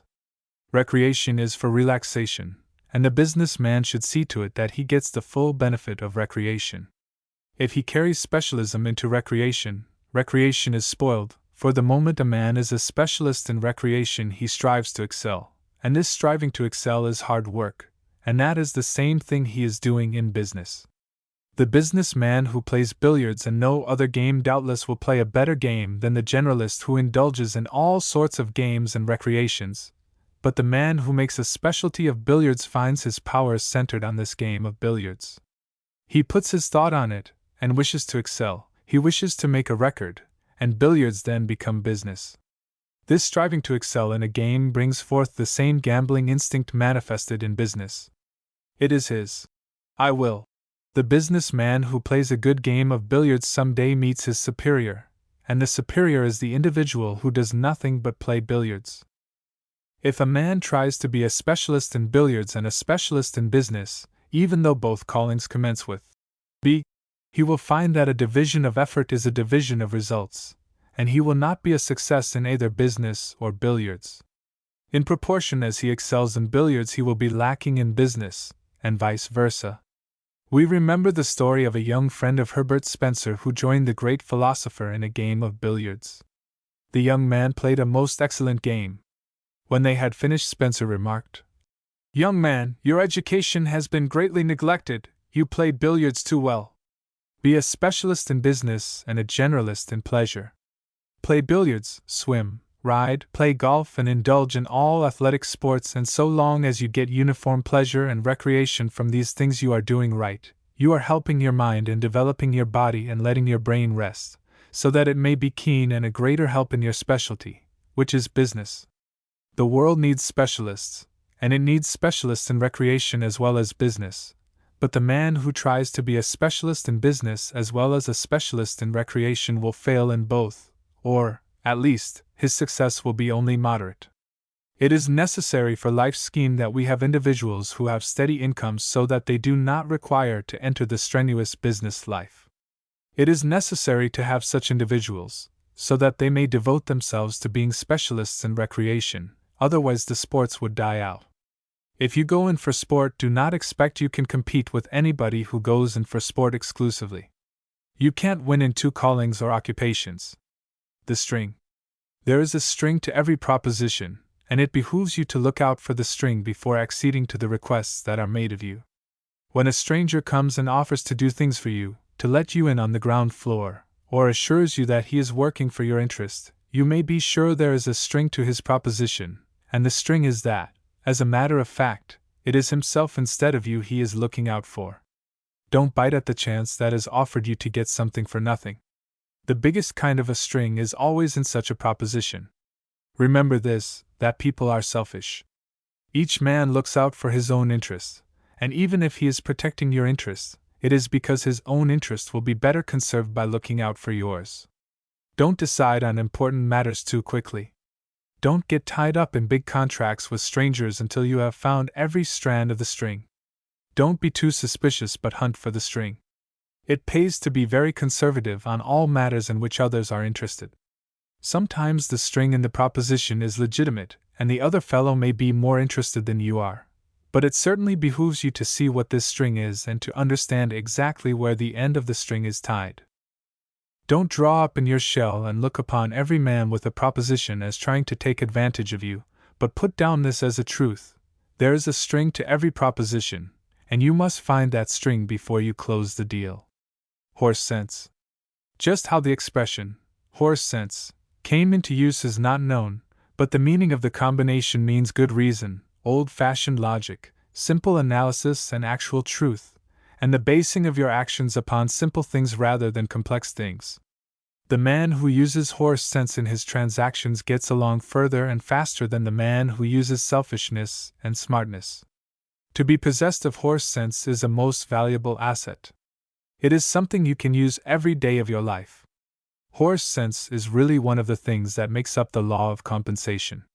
The law of compensation itself is the quintessence of horse sense. Luck is the gambling chance, and horse sense is the investment and security chance. The man with horse sense may not go as far in a day as the man with luck, but he will progress more days and go further eventually than the lucky man. Horse sense is one of the most valuable things in the business world, and it is one of the rarest things. It is so valuable because it is so rare. In the business world today, the men who are doing great things are the men who have horse sense. We call these men wonderful and look upon their accomplishments as the result of some mysterious, wonder-working power that they possess. Wonder workers are only flashes in the pan. Do not hire your employees on account of your preference for a certain color hair or certain colored eyes. Do not hire your employees on account of their physical appearance, or on account of their ability to dress in the height of fashion. Get down to their net worth. Find out how much horse sense they have. Hire employees, as far as possible, who are blessed with old-fashioned horse sense. The manager. The good manager is one who commands respect, not through his authority but because those under him appreciate that he has more ability and experience than they have. The selection of a good manager is very important, for the success of one's business depends upon its management. The proprietor cannot do all the things himself, and he must rely upon his lieutenants. Give a certain class of work to 10 girls. Put them in a room by themselves with no one in authority. Come back next day and you will find that there is one girl who is laying out the work for the others. There is something in this girl that makes her a natural manager, and there is a certain instinct amongst the rest of the girls that makes them acknowledge this one girl as their superior, and the one to go to for advice. This natural leadership is the quality the manager should possess. Above all, the manager, like the boss, must know how to do things he hires others to do, and the things we have said concerning the boss is likewise true of the manager, for the manager is the next step below the boss. The successful boss would not have obtained his present position if he had not been a good manager previously. Let the manager read thoroughly our chapter on the boss if he has ambition to be boss someday. The mistake frequently made by the manager is to take credit himself for the work done by those under him, for such a manager may be sure that sooner or later his position in this respect will be found out, and to his surprise he will find that the employee who has been doing the things for which he has taken credit will take the manager's place. Employees are quick to detect this spirit in the manager. They see that their own efforts are not known to the boss, and it makes them indifferent, because they see no appreciation for what they are doing. On the other hand, if the manager says a good word to the boss concerning an employee who has shown marked ability, it redounds to the manager's credit that he is liberal enough to give credit where it properly belongs. Truth will out as sure as the sun will shine, and the manager cannot conceal his subordinates' abilities and pass them off as his own for any length of time. The good manager will say a kind word to the boss about the employee, if he is the right sort. It makes an employee feel confidence in the manager when he knows that the manager is appreciative and ready to tell his superior of good things in the employee's favor. The manager who is bad-tempered, suspicious, and tries to take credit that does not belong to him is only holding his position temporarily, and someday he will be let out of the institution for which he is working, and will find himself forced to the extremity of getting a place somewhere else back in the ranks from which he had temporarily risen. Selling. Time was when the best salesman was the one who could tell the biggest lies, drink the most whiskey, and show his customers the liveliest time. Today, the best salesman is distinguished by the following attributes: truth, trustworthiness, together with a fine knowledge of the goods he is selling. The man who sells goods must be prepared to hear from nearly every man that his price is too high. If the buyers would always tell the truth, then the salesman who sold the most goods would simply be the one who actually sold at the lowest price. Price does not mean anything. Price is high or low only when quality is taken into consideration. The man who sells merchandise, or advertising, for instance, must be thoroughly acquainted himself with the thing he sells. He must be reliable, he must give good measure, he must keep his word. We hear a good deal about the live-wire, rapid-fire salesman, who goes out on his initial trip and comes back with a bag full of orders. It must be remembered that ever and always there is the law of compensation to take into consideration. The salesman who bags a lot of orders on the first trip does not get so many the second time. He has colored his picture too highly on the first trip. He has made too many side promises, too many misstatements, and the customer finds out he cannot be believed, and this smooth article of a salesman is not as welcome in the buyer's office the second trip. On the other hand, and in strict accordance with the law of compensation, the salesman who tells the truth, who moves quickly, who does what he agrees to and knows what he is talking about, who talks convincingly and attends strictly to business will eventually succeed. The great house of Marshall Field and Company of Chicago have operated along the line of fairness, good treatment, and willingness to right a wrong and correct a mistake quickly. Marshall Field had horse sense when he inaugurated his business. Wonder workers who start out with a burst of speed and smash records in the matter of selling will still be salesmen at 50 years of age, for you can't go fast far. Those wonder workers change frequently. They flit from house to house. They work because they need the money to have a good time with, and as soon as they get the money they proceed to have a good time until their little pile runs out, and then they get another job. Businessmen know this wonder worker well. Go into any wholesale house and you will find them. They are living in the past and relating their conquests. They never speak of the present but always of the past. They have done things they can't do again. The good salesman is doing things now better than he has done in the past. The permanently successful salesman does not cut much of a figure in the matter of dress. He is not as handsome as the wonder worker. In fact, he may be physically uncouth, but he has a heart under his rough exterior. The customers he mingles with have confidence in him. They know he will do what he promises. And finally, this man is the one who builds up a good trade, and at 50 years of age he has a place of his own, sends salesmen on the road, and his house does a good business because his policy permeates the institution, and the customers have confidence in the house because he is at the head of it, and they are familiar with his methods and practice. Some buyers seem to think that it is necessary for them to give the impression to the seller that they are buying at lower prices than the seller quotes. The wonder worker tries to make each customer believe that he is buying at the lowest price. The common sense salesman does not resort to such tactics. The average buyer does not concern himself so much about being able to buy cheaper as he does to feel sure that his competitor does not get better treatment than he does. In the matter of selling, there is no one thing that ultimately proves so successful as the one price plan. By that we mean the same price to all who purchase the same quantity, or the same amount in a given time. The more elastic and variable your prices, the more ingenuity required to keep these cut prices from getting into the hands of your customers. This matter of cutting prices causes no end of worry. In proportion as you indulge in cutting prices, so in proportion you will receive an increased number of cut price offers. Let it be known that your prices are subject to reduction at the hands of a smooth buyer, and the news will travel fast.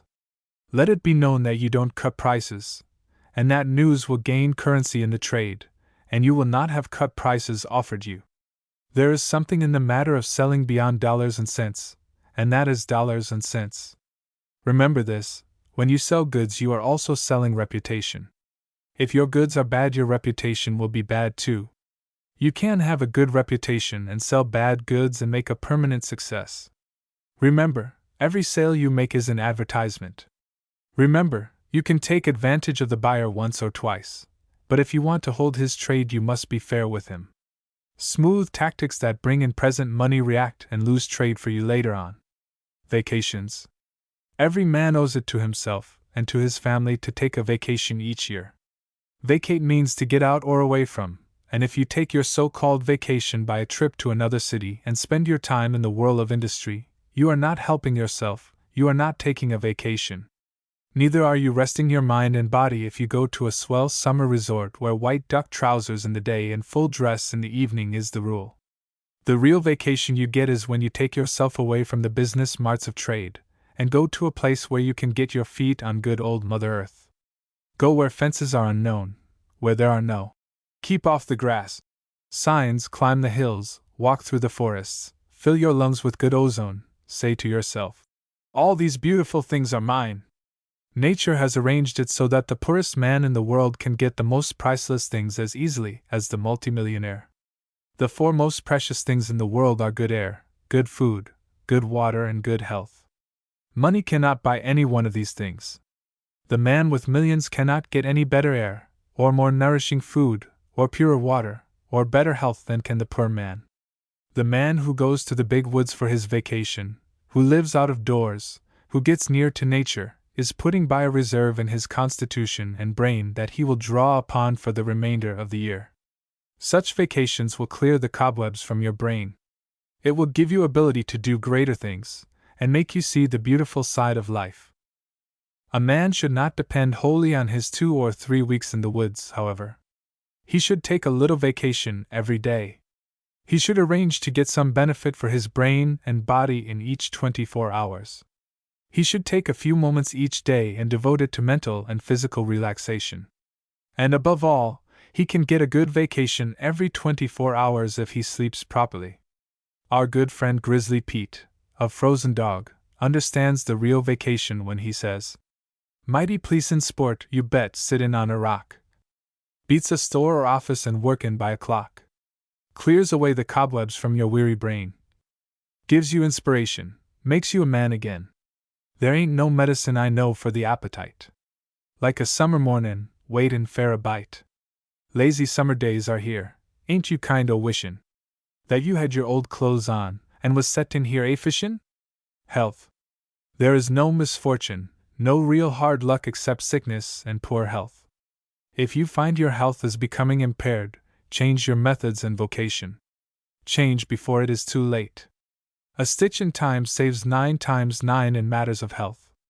Get plenty of exercise, good air, good water, sleep with your windows open in winter as well as summer, walk over 2 miles every day. Avoid worry. Do good deeds. Help others. Eliminate evil thoughts and deterrent influences. If your health is impaired, forsake dollars if necessary and make health your first concern. Dollars are worth having, but sense is infinitely better to be possessed of. If your health will not permit you to get dollars and cents, then make it your object to get health and sense. Rockefeller would give his millions if he could have the health of nearly any of the 1,000 of employees who work for him. A good stomach is rather to be chosen than great riches. Patience. Supposin' fish don't bite at first. What are you going to do? Throw down your pole, chuck out your bait, and say your fishin's through? You bet you ain't, you're going to fish. And fish, and fish, and wait. Until you've catched a basketful. Or used up all your bait. Suppose success don't come at first. What are you going to do? Throw up the sponge and kick yourself? And growl and fret and stew? You bet you ain't, you're going to fish. And bait again. Until success will bite your hook. For grit is sure to win. Patient effort and hard work each day, properly directed, will surely bring success. Failure comes to those who grow weary in the struggle, and to those who overwork themselves and overtax their abilities. Such persons hope that by large sacrifices of sleep and happiness, and by extra application and hard work, they will build for themselves fortune, that they may be happy at some future time. They make a great mistake in this respect. Divide your energies so that each individual day is successful, no matter how much the success may be. It is the men who are doing little things today who will be picked out to do great things tomorrow. And while you are making a little success each day, be sure that your heart sings while your hands work. Men who can do things are discovered. They need not push themselves to the front. Good men are scarce, and the great successful businessmen of today are the ones who know how to do the work that they are hiring employees to do. Talent in this direction will surely attract the attention of your superiors. Learn to master the details of your business yourself. Use conscientious effort and painstaking effort. Make a roundup each night of what you have done during the day. See wherein you have been in error and wherein you could have improved the day's work, and you will be better fitted for tomorrow's duties. After closing your day's business, devote a part of the evening to your family and friends, and a part of it to some good book. It is not the clock that strikes the loudest that keeps the best time. The expensive chronometer works steadily along doing its work well and faithfully. It does not attract as much attention as the gilt clock with its sweet chimes, but men who know things are aware that the chronometer has the more real merit. Have the chronometer for your ideal and not the fancy clock, for true merit will certainly receive due reward. We should all have some ideal which we hope to attain tomorrow, but let us remember that the way to reach the ideal tomorrow is to make today successful. Patience is a virtue few of us are possessed of, but the story of every successful business has written on every page of its history patience and perseverance. Do not get discouraged if your rate of progress each day is not as much as you hoped for, but, so long as you are going forward and are patient, you may be sure that you are gaining. Hard times. Hard times follow good times with unerring regularity and certainty. This is in perfect accordance with the rule of compensation. In good times we should prepare ourselves and erect strong guards around our business, so that when hard times come we may find ourselves able to go through the troublous times. If prosperity ran on unchecked, the ordinary, well-established business would soon be a thing of the past, for people would speculate instead of work. When the manufacturer has his bills paid and finds a surplus in the bank, that surplus is likely to be turned into speculation. When everyone speculates, values rise, and continue to rise until prices reach fictitious altitudes, and then comes about the cashing in. It so happens that the cashing in is a general movement, and when this happens hard times quickly follow. The successful businessman should keep his money where it is get-at-able, and when hard times come and the prices go away down to low water mark, then he should buy. Later on prosperity will return, as sure as the sun will rise, and the things bought during the hard times will greatly increase in value. Hard times and prosperity rotate several times in a man's business career.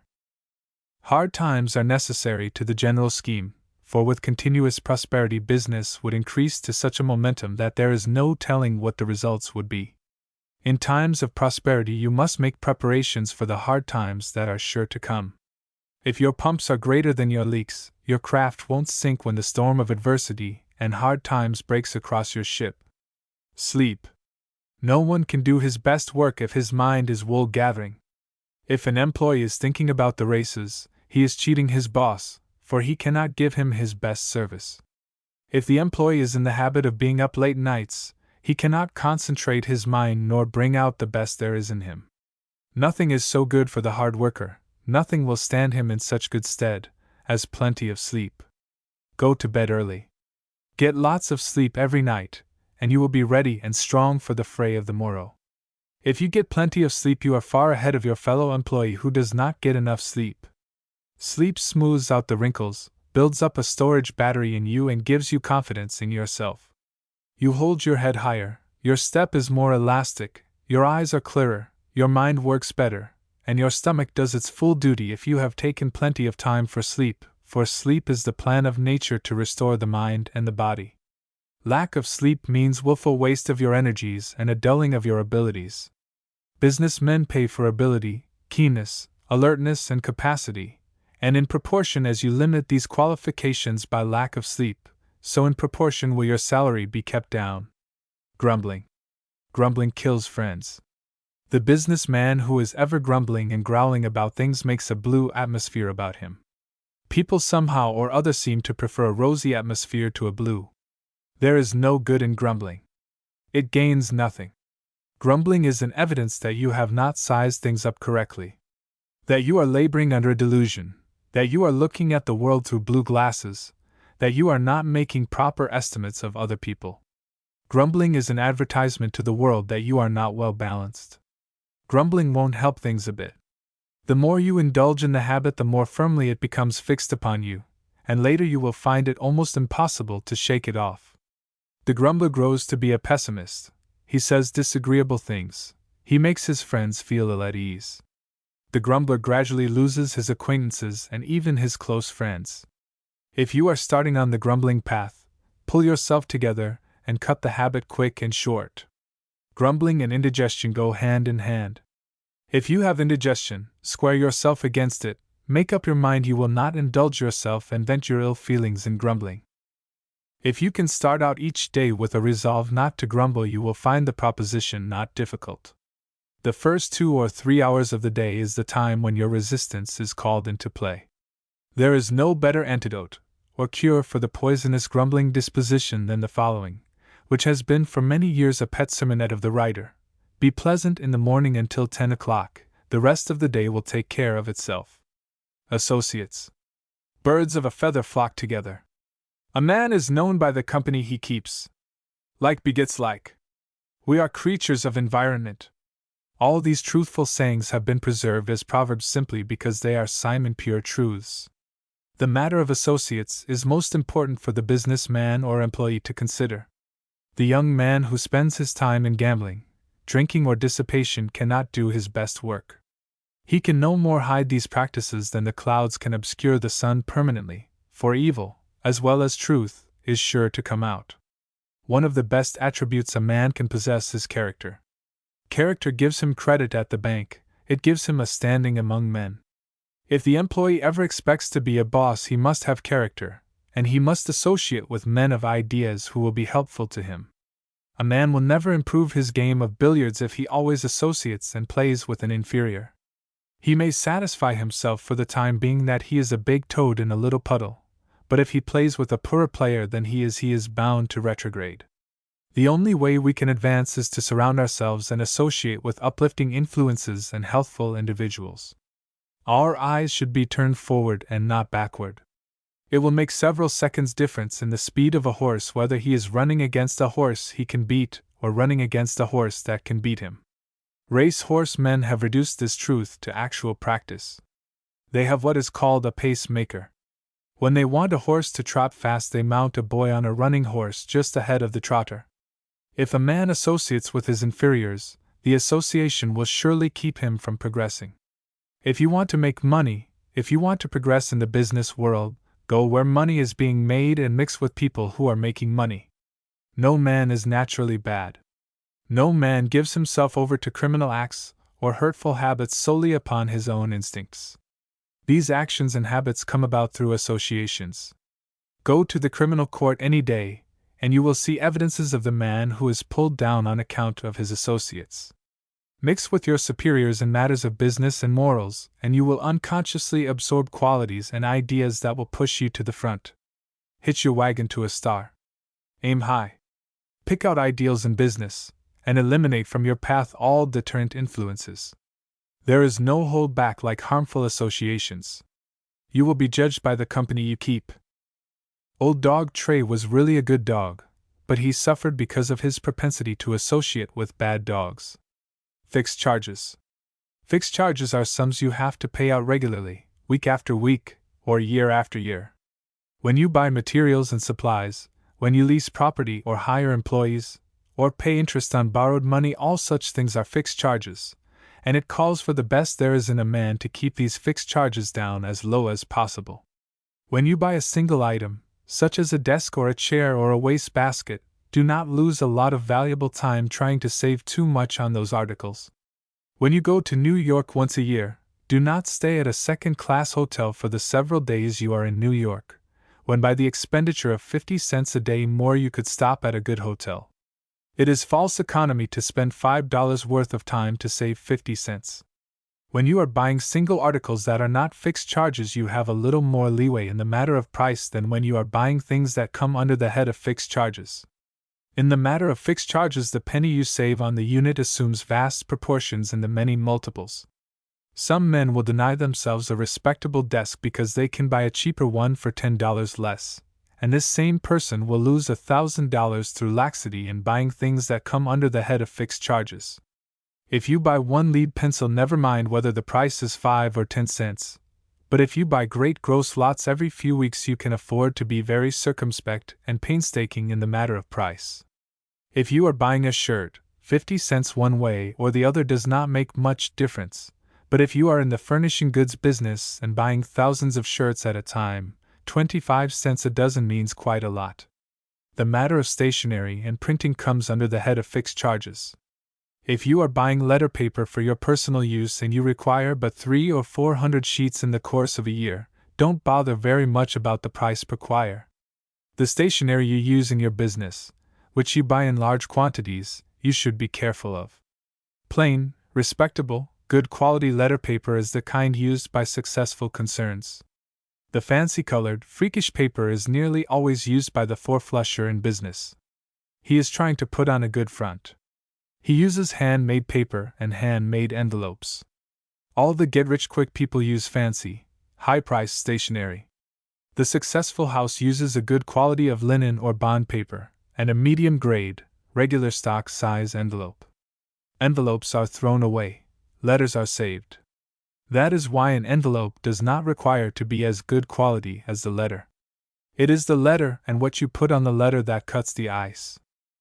Fixed charges usually hide a lot of little leaks. Stop them. Many little leaks make a big aggregate in the course of a year, and there is no place where these leaks start as easily as in the matter of fixed charges. Cigarettes. We cannot call to mind a single instance where the habitual cigarette smoker got to the top of the ladder and held his position.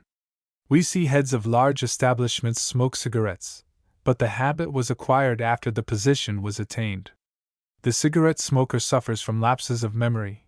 His nerves are shattered, his judgment is not good, he forgets things and is irritable. He cannot hope to compete with the clear-brained individual who does not smoke cigarettes. It is not the cigarette itself that does the harm, it is the smoke inhaled into the delicate lung tissue. This smoke covers the lungs with yellow nicotine, carbon, and poisonous gases. Some men smoke pipes because they wish to escape the criticism to which the cigarette smoker is subject. The pipe smoker who inhales does himself more injury than the cigarette smoker who inhales, because the pipe smoker takes in more smoke. Go to the medical college dissecting room and see the lungs of a man who inhaled smoke, and you will quit the habit if you have been guilty. Don't burn your lungs with cigarette smoke, or pipe smoke either. The fight to get to the front is hard enough anyway, and if you want to win, do not poison your blood with tobacco smoke. Return good for evil. One of the first laws was an eye for an eye and a tooth for a tooth. But as time went on and man developed mentally, his animal instincts were subordinated and the law was changed, and the new law was this: return good for evil. Nearly every man who has an injury done him tries to repay the injury. He must either repay it with good or with evil. If he repays it with evil, he does not get satisfaction. If he repays it with good, he gets happiness. It is certain that payment of evil with good can satisfy a man who is looking for revenge, while it has always been a question whether there is any satisfaction in paying evil with evil. If a man does you a mean turn, he is expecting you will repay him in like manner. He guards himself against this.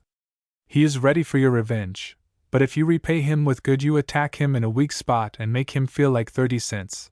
And this is all the revenge you can ask for. It is all right to get square with a man who does you a wrong, and the best way to get square is by doing him a good turn. You should keep mental ledger accounts with all of your friends and all your enemies. When a person does you an injury, debit him until you have a chance to credit his account with some good turn. When you credit his account, be sure you overpay what you are owing him, so you will have a balance coming to your credit. We have been taught to return good for evil, but we have heard the saying so many times that few of us pay any attention to it. It's worthwhile testing this rule of returning good for evil. The next time someone harms you, repay him by doing him a kindness, and see if you don't feel happier, and at the same time get all the satisfaction you are looking for. It matters not whether the person to whom you have done a kindness appreciates it. You have been benefited and received happiness by your own act, for virtue is its own reward. The man who returns good for evil has the satisfaction of the man who has on clean underwear. The world may not know it, but he does, and that is all that is necessary. Learn to play. Nature has given us many positives and negatives. It has given us the ability to work hard, and it has given us the ability to play hard. Work while you work and play while you play. The man who is successful is the man who works hard during business hours, and then goes home and leaves his office behind him and takes up play. A man should devote a part of each day to recreation, to outdoor exercise, to frivolity, and to frolicking with his children at home. If he does not care to play, worry will take the place of play. Worry and hard work together will kill a man. Work and play will make him live. No two things can occupy the same space at the same time. These brains of ours are always busy, and we should be careful what we give the brain to act upon. If we work hard all day, the tendency is that in the evening the brain revolves the things that have been going through it during the day. A review of these thoughts produces worry, especially if our occupation has been a strenuous one and if things have not been to our liking. When we devote ourselves to play, then worry and brain rack will be absent all the time we are playing. Play was made to rest the brain. Your sleep will be better if you have indulged in recreation, and your mind will be clearer the next morning. Good fellowship. Call a man a fellow and he will resent it. Call him a good fellow and he feels complimented. The good fellow is ever found where pleasures abound. He shines at the dinner. His knowledge of mixed drinks is a revelation. The good fellow spends his time where the glasses clink, where the horses run, and where the revelers congregate. His earnings go for dinners, bottles, and shows, and while these occupy his mind he imagines he is having a good time, that his actions evidence good fellowship. Go to the clubs, and you will see the good fellow. He is spoken of by all the other good fellows as a good fellow, and they are all good fellows together. Some day the good fellow is taken sick and dies. He has not a cent to his name, and the other good fellows take up a collection to bury him. The only persons at the funeral are the other good fellows, and the only requiem he receives is, "Well, he was a good fellow." The good fellow at 50 is working for the good businessman. The good fellow is like the butterfly, and sips life's pleasures, and shows off his fancy colors, living for today only. The successful man is like the ant, he works and puts something away each day, where he can get at it in the future. When winter comes with its chilling blasts, the butterfly has nothing in reserve and it starves to death, while the ant keeps himself alive on the product of his own labor. Some day the good fellow finds himself in need. He goes to other good fellows, but they can't help him because they are in the same boat themselves. Then our good fellow grows pessimistic, and finds out too late that it does not pay to be a good fellow. Good fellows don't get good jobs very often. When they do get them, they don't hold them very long. It is a mighty poor recommendation to be referred to as a good fellow. People seem to think that the words good fellow cover a multitude of sins, and when a man has done wrong, or makes a mistake, or uses bad judgment, the other good fellows try to excuse his faults by saying, "Well, he is a good fellow anyhow." The good fellow bursts upon us with his halo about him. As time passes, the halo dims and the good fellow peters out. The good fellow who is so popular at the club today is found tomorrow trying to eke out an existence selling books and life insurance to other good fellows. There is nothing in good fellowship that can be negotiated at the bank. The credit man of the wholesale house does not give credit on good fellowship. Hard work.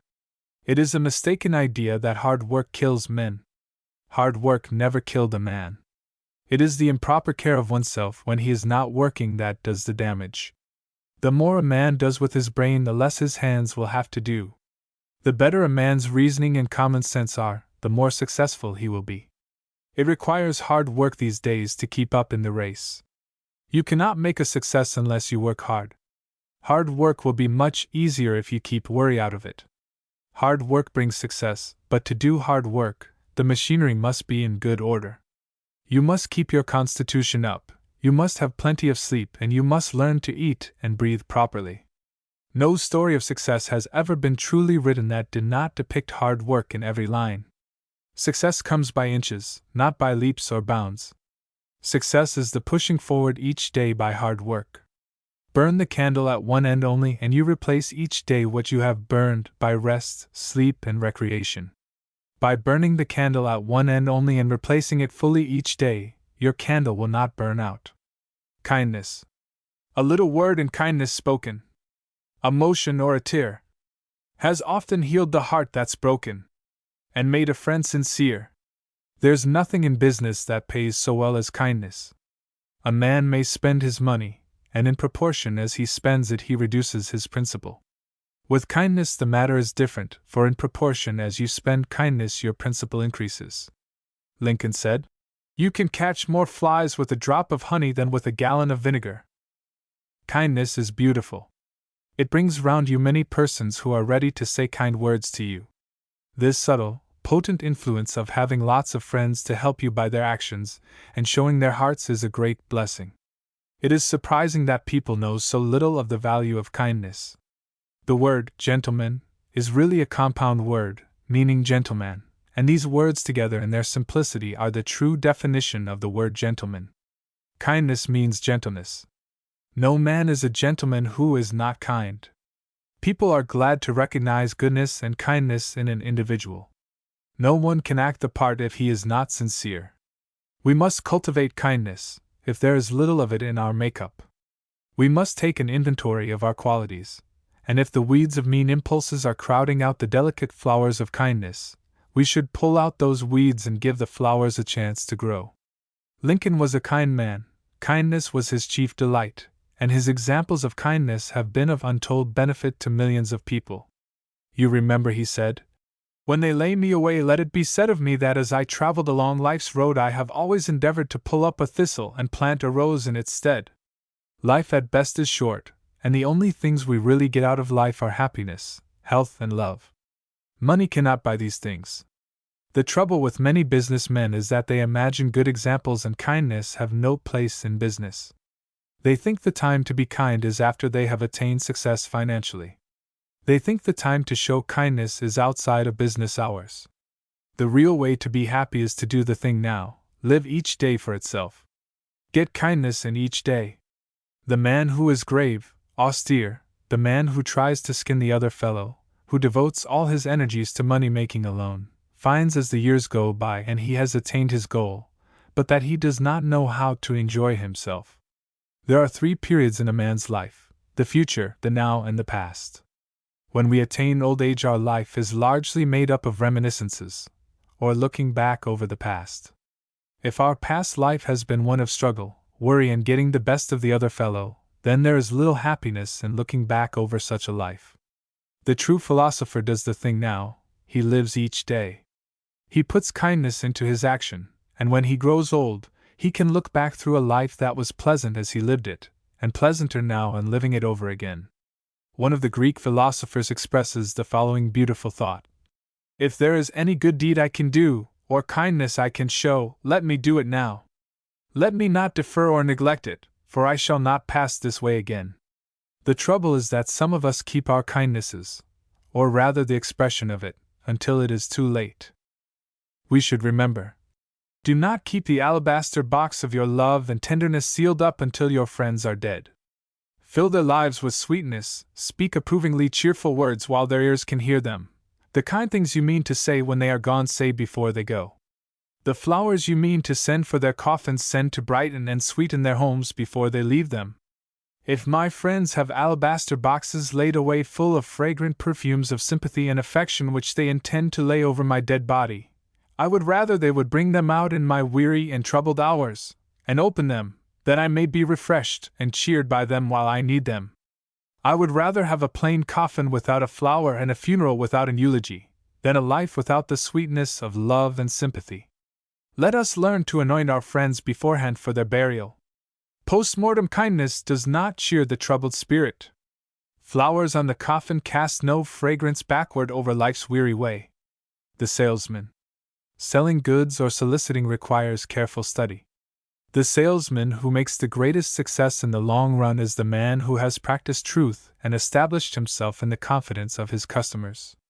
The whirlwind makes a good showing on the start, but by the law of compensation, what a man gains in speed he loses in power. Some customers are slow to open up and extend their confidence to a salesman. Others make up their minds quickly and express their preferences. A great deal of preliminary work can be avoided if the salesman is tactful on the start. First impressions are lasting, and a salesman should study carefully his first appearance.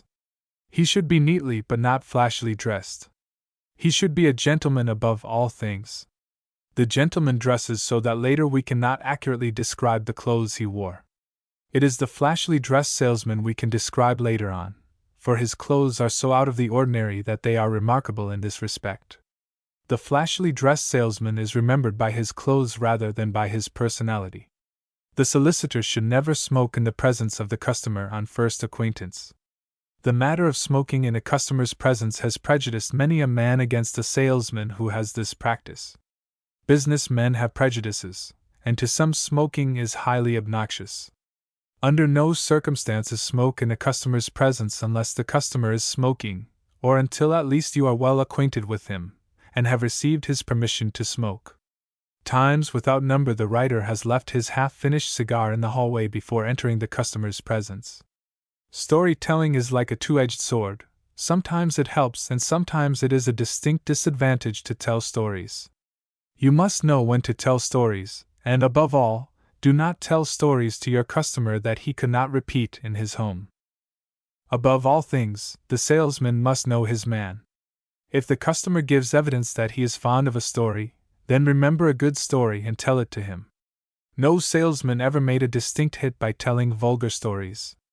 While a customer may laugh, he forms an opinion of you that is not complimentary, and if you are always telling stories that you would not repeat where women were present, the customer forms a very low estimate of your character. The facts are the world is full of good stories, and good stories help your case, while vulgar stories hurt it. Drinking is another method used by many salesmen to gain favor with a customer, and what we have said about vulgar stories may be applied to the matter of drinking. Years ago it was a general practice to take the customer out and get him half seas over before trying to sell him. The customers who are most susceptible to influence through whiskey are the ones who are most likely later on to cause you trouble, either through failure in business or through their preference for some other individual who can outdo you in the matter of drinking. You must get your customer by the heart, and not by the stomach. You must make your customer believe in you. In these days the businessman likes to deal with a salesman who is business from the start. He only buys goods because he expects to make money on them, and the sooner the transaction is over, the sooner he can turn his attention to other matters. The best advertising solicitors and best salesmen are those who get business on business grounds and through their knowledge of their business, rather than through their ability to tell stories, order dinners, and drink liquor. The good salesman studies the other side of the question. He acquaints himself with the method used by the customer in disposing of his goods. He does not talk his own side of the case all the time. He works with the customer, tries to give him good advice, and shows an interest in the customer's business. Such a salesman gets close to the customer, and retains his patronage long after the good fellow has passed away. Be wise, be patient, and above all things, acquaint yourself thoroughly with the goods you are selling. Know more about them than your customer does. Live up to your obligations. Keep your appointments. Study your customers' welfare. Help them when opportunity offers. The life insurance solicitor who gets the most turndowns is the one who writes the most policies, because the fact he gets so many turndowns is owing to the fact that he has seen so many people. Hard work, cheerfulness, honesty, patience, sobriety, and knowledge of good goods will make a man a successful salesman. Honesty. Under this caption, we are expected to say, honesty is the best policy. This expression is as old as the hills, and if it were not good, it would not have obtained so long, for honesty certainly is the best policy.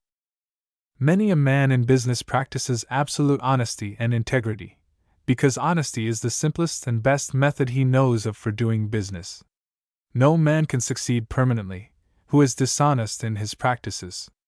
The successful businessman is the one who practices honesty in all actions and dealings during his business experience. Honesty begets honesty. The man who is honest in his dealings with his fellow man has a subsidy which money cannot buy. He gets honest treatment at the hands of others. The merchant who cuts a bolt of silk in the middle and puts different prices on each piece may figure he is making money by his action, but retribution is sure to follow. Honesty is a slow road to wealth, but, in accordance with the law of compensation, in proportion as the business built up on honesty is slow, so in proportion will it last longer. Honesty is the best advertisement a man can have in his business. Success. If after the employee strikes a balance each day, he finds that he is moving forward, then he is on the road to success. And so it is with the businessman, only the proportions are greater. 1 cent put at 4% interest per annum 1900 years ago, with interest added to the principal every 25 years, would represent today more money than there is in the world. It would have taken 25 years before the original investment of 1 cent was doubled. If a man had started that plan, his grandchildren would have said the scheme was no good because it was too slow. The boy goes to school regularly and shows little advance in his mentality if you measure from day to day, but the boy is gaining every day. He is going ahead slowly but certainly. The gambler and the foolish man like success to come quickly and with great strides. It is because there are many foolish men and gamblers that the get-rich-quick fake thrives. The man who gets rich suddenly usually indulges in such sports as lighting cigars with $10 bills, and his wind-up is in the pauper's grave. No man knows the true value of money unless he has worked for it. The man who has earned his dollars through the penny route knows the value of the penny, and he gets mighty good value when he spends $1. The man who walks steadily in one direction does not appear to be making much progress. The ship on the ocean seems to be standing still. When night comes, the man who has been walking steadily has disappeared, and the ship that seemed to be standing still has vanished beyond the horizon. The law of compensation says the more haste the less speed, and so in the matter of success, we must not feel discouraged because the speed at which we are traveling forward does not seem noticeable when compared with the rapid pace of some of our friends. Be not impatient. Learn to wait. Be a good stayer. Do not let the success of the get-rich-quick creature deter you from your resolve to move forward slowly. You will get there in the long run. And when your hair is silvered and cares rest easily upon your shoulders, the long road you have traveled will be a source of infinite satisfaction to you. Your retrospection will be pleasant, and the very things that were hard in your youth are sources of satisfaction to you in your old age. Do not use the yard measure in counting your progress, but use the inch rule that has fine fractions on it. Thinking, "I did not think," is an excuse offered by many. Thinking is the thing in business. The trunk railroad, the transatlantic cable, the steam engine, the electric light, the wireless telegraph, the very republic in which we are living, came about through thinking. Every man should take from 5 to 50 minutes each day to divorce his mind from the strenuous activity surrounding him, and devote that time to thought, and good will come out of it. The brain is like a muscle, it must be exercised or it becomes flabby. Cultivate concentration of thought, study your sphere of usefulness, cut out the weeds that grow in your brain, get out of the mental rut you are in, stop drifting, keep your brain healthily active. Men are paid either for what they think or for what their muscles do. Man's muscles have a limit. He can move just so much matter by physical force. but his capacity from a mental standpoint is unlimited. The world offers golden prizes to the man who thinks. Therefore, we should cultivate our brains and make them expand. The brain is like a plant. If you nourish and cultivate it and care for it, it will grow too.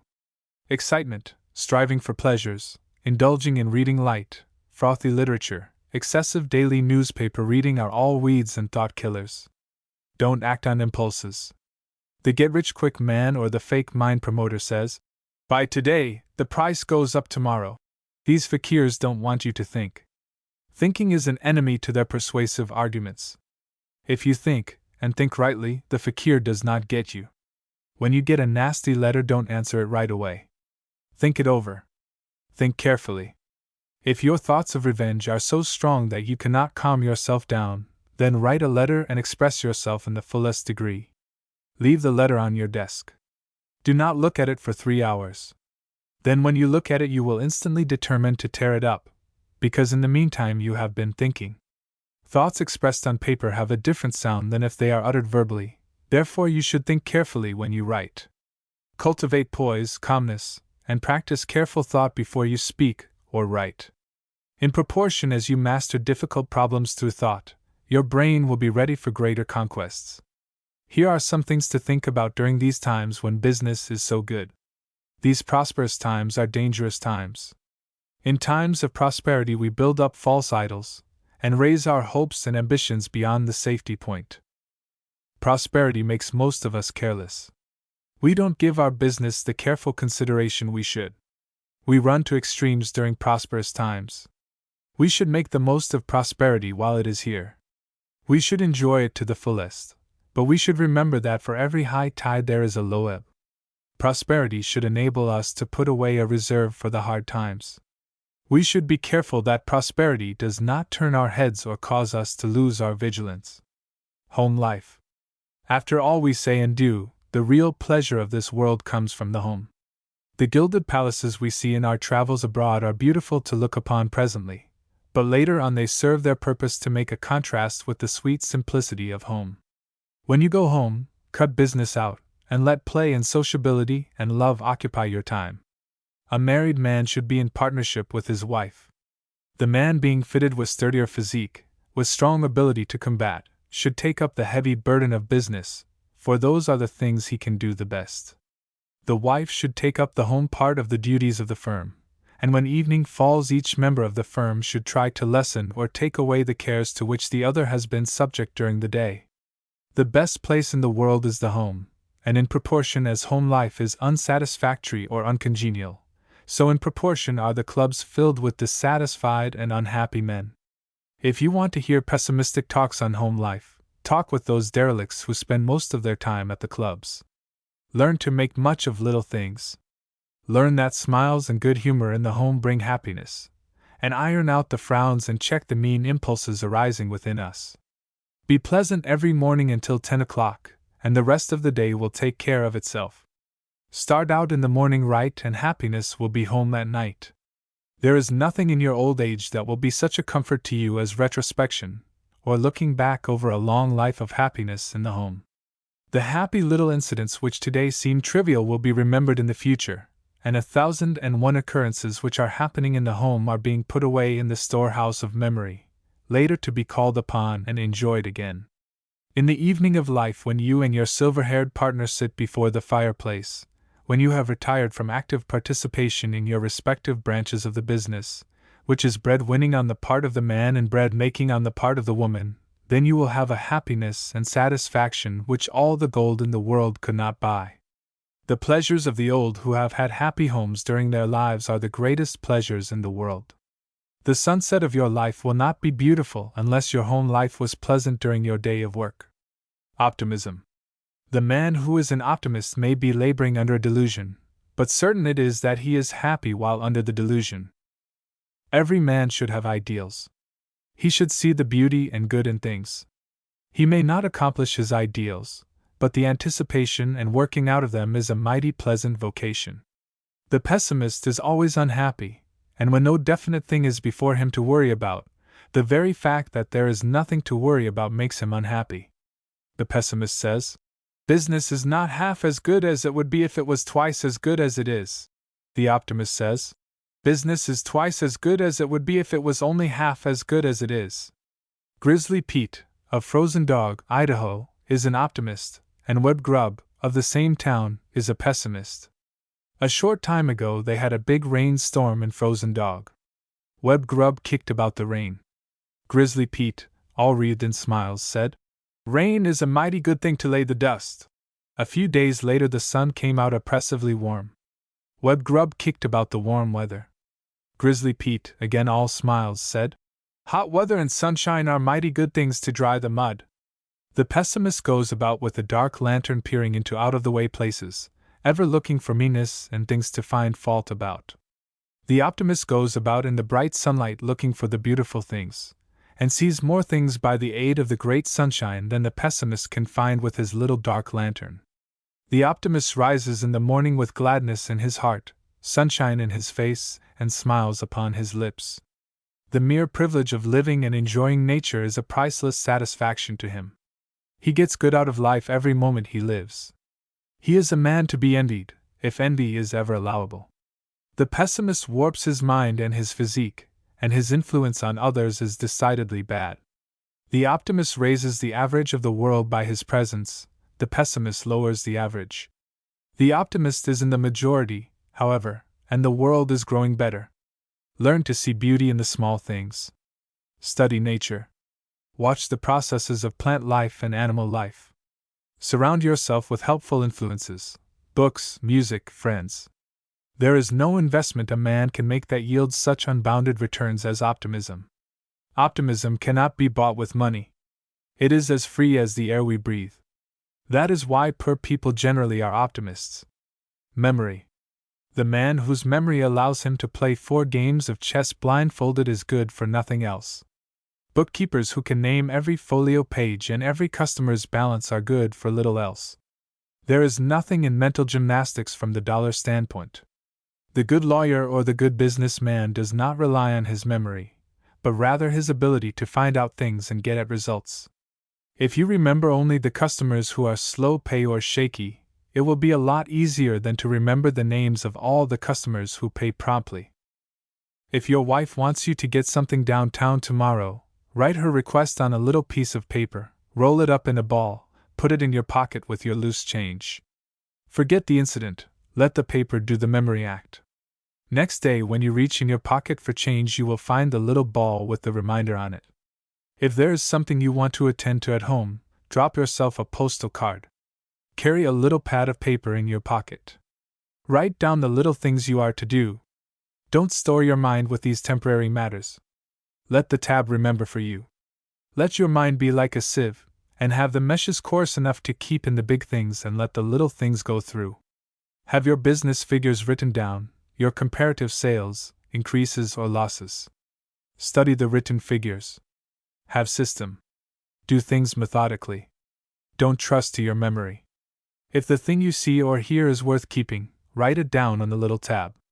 The orator who commits his speech to memory is in a sorry plight if he forgets a sentence. If you are to speak at a dinner, lay out your plan, divide your topic into several parts.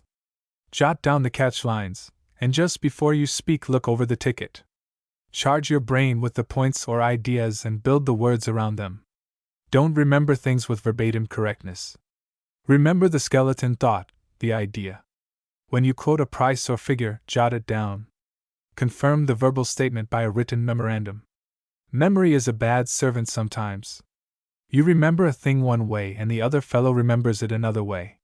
You are both honest, but one of you is wrong. If you had made a memorandum in duplicate or jotted down the figures, what trouble it would have saved you. Where dollars are concerned, it is good sense to trust to a written memo, and not to any mental memo. No use to cram your brain with transient things, when lead pencils and paper are so cheap and so easily obtainable.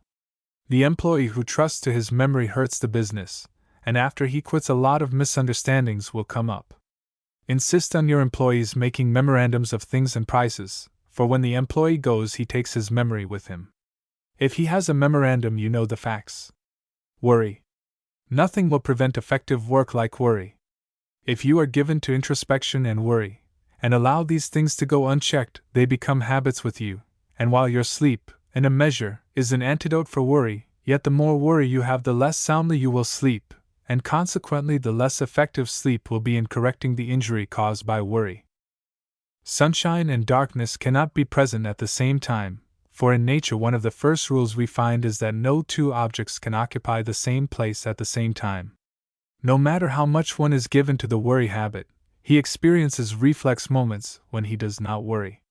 Some of our pessimistic friends who are given to the worry habit say it is impossible for them not to worry.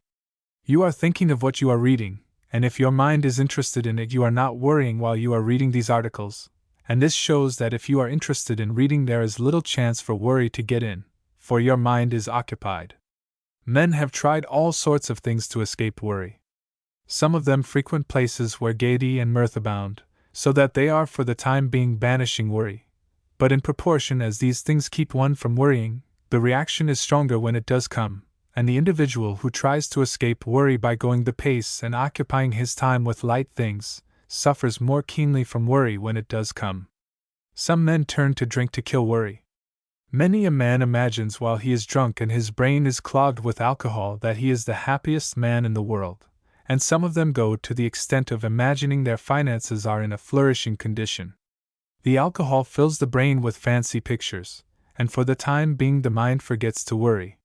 When the alcohol wears away, the brain takes up the worry again in an increased degree. To kill worry by the active process is like trying to cure rheumatism by external application. The only thing you do is to stop the pain temporarily. The best way to cure rheumatism is to go at it through the blood.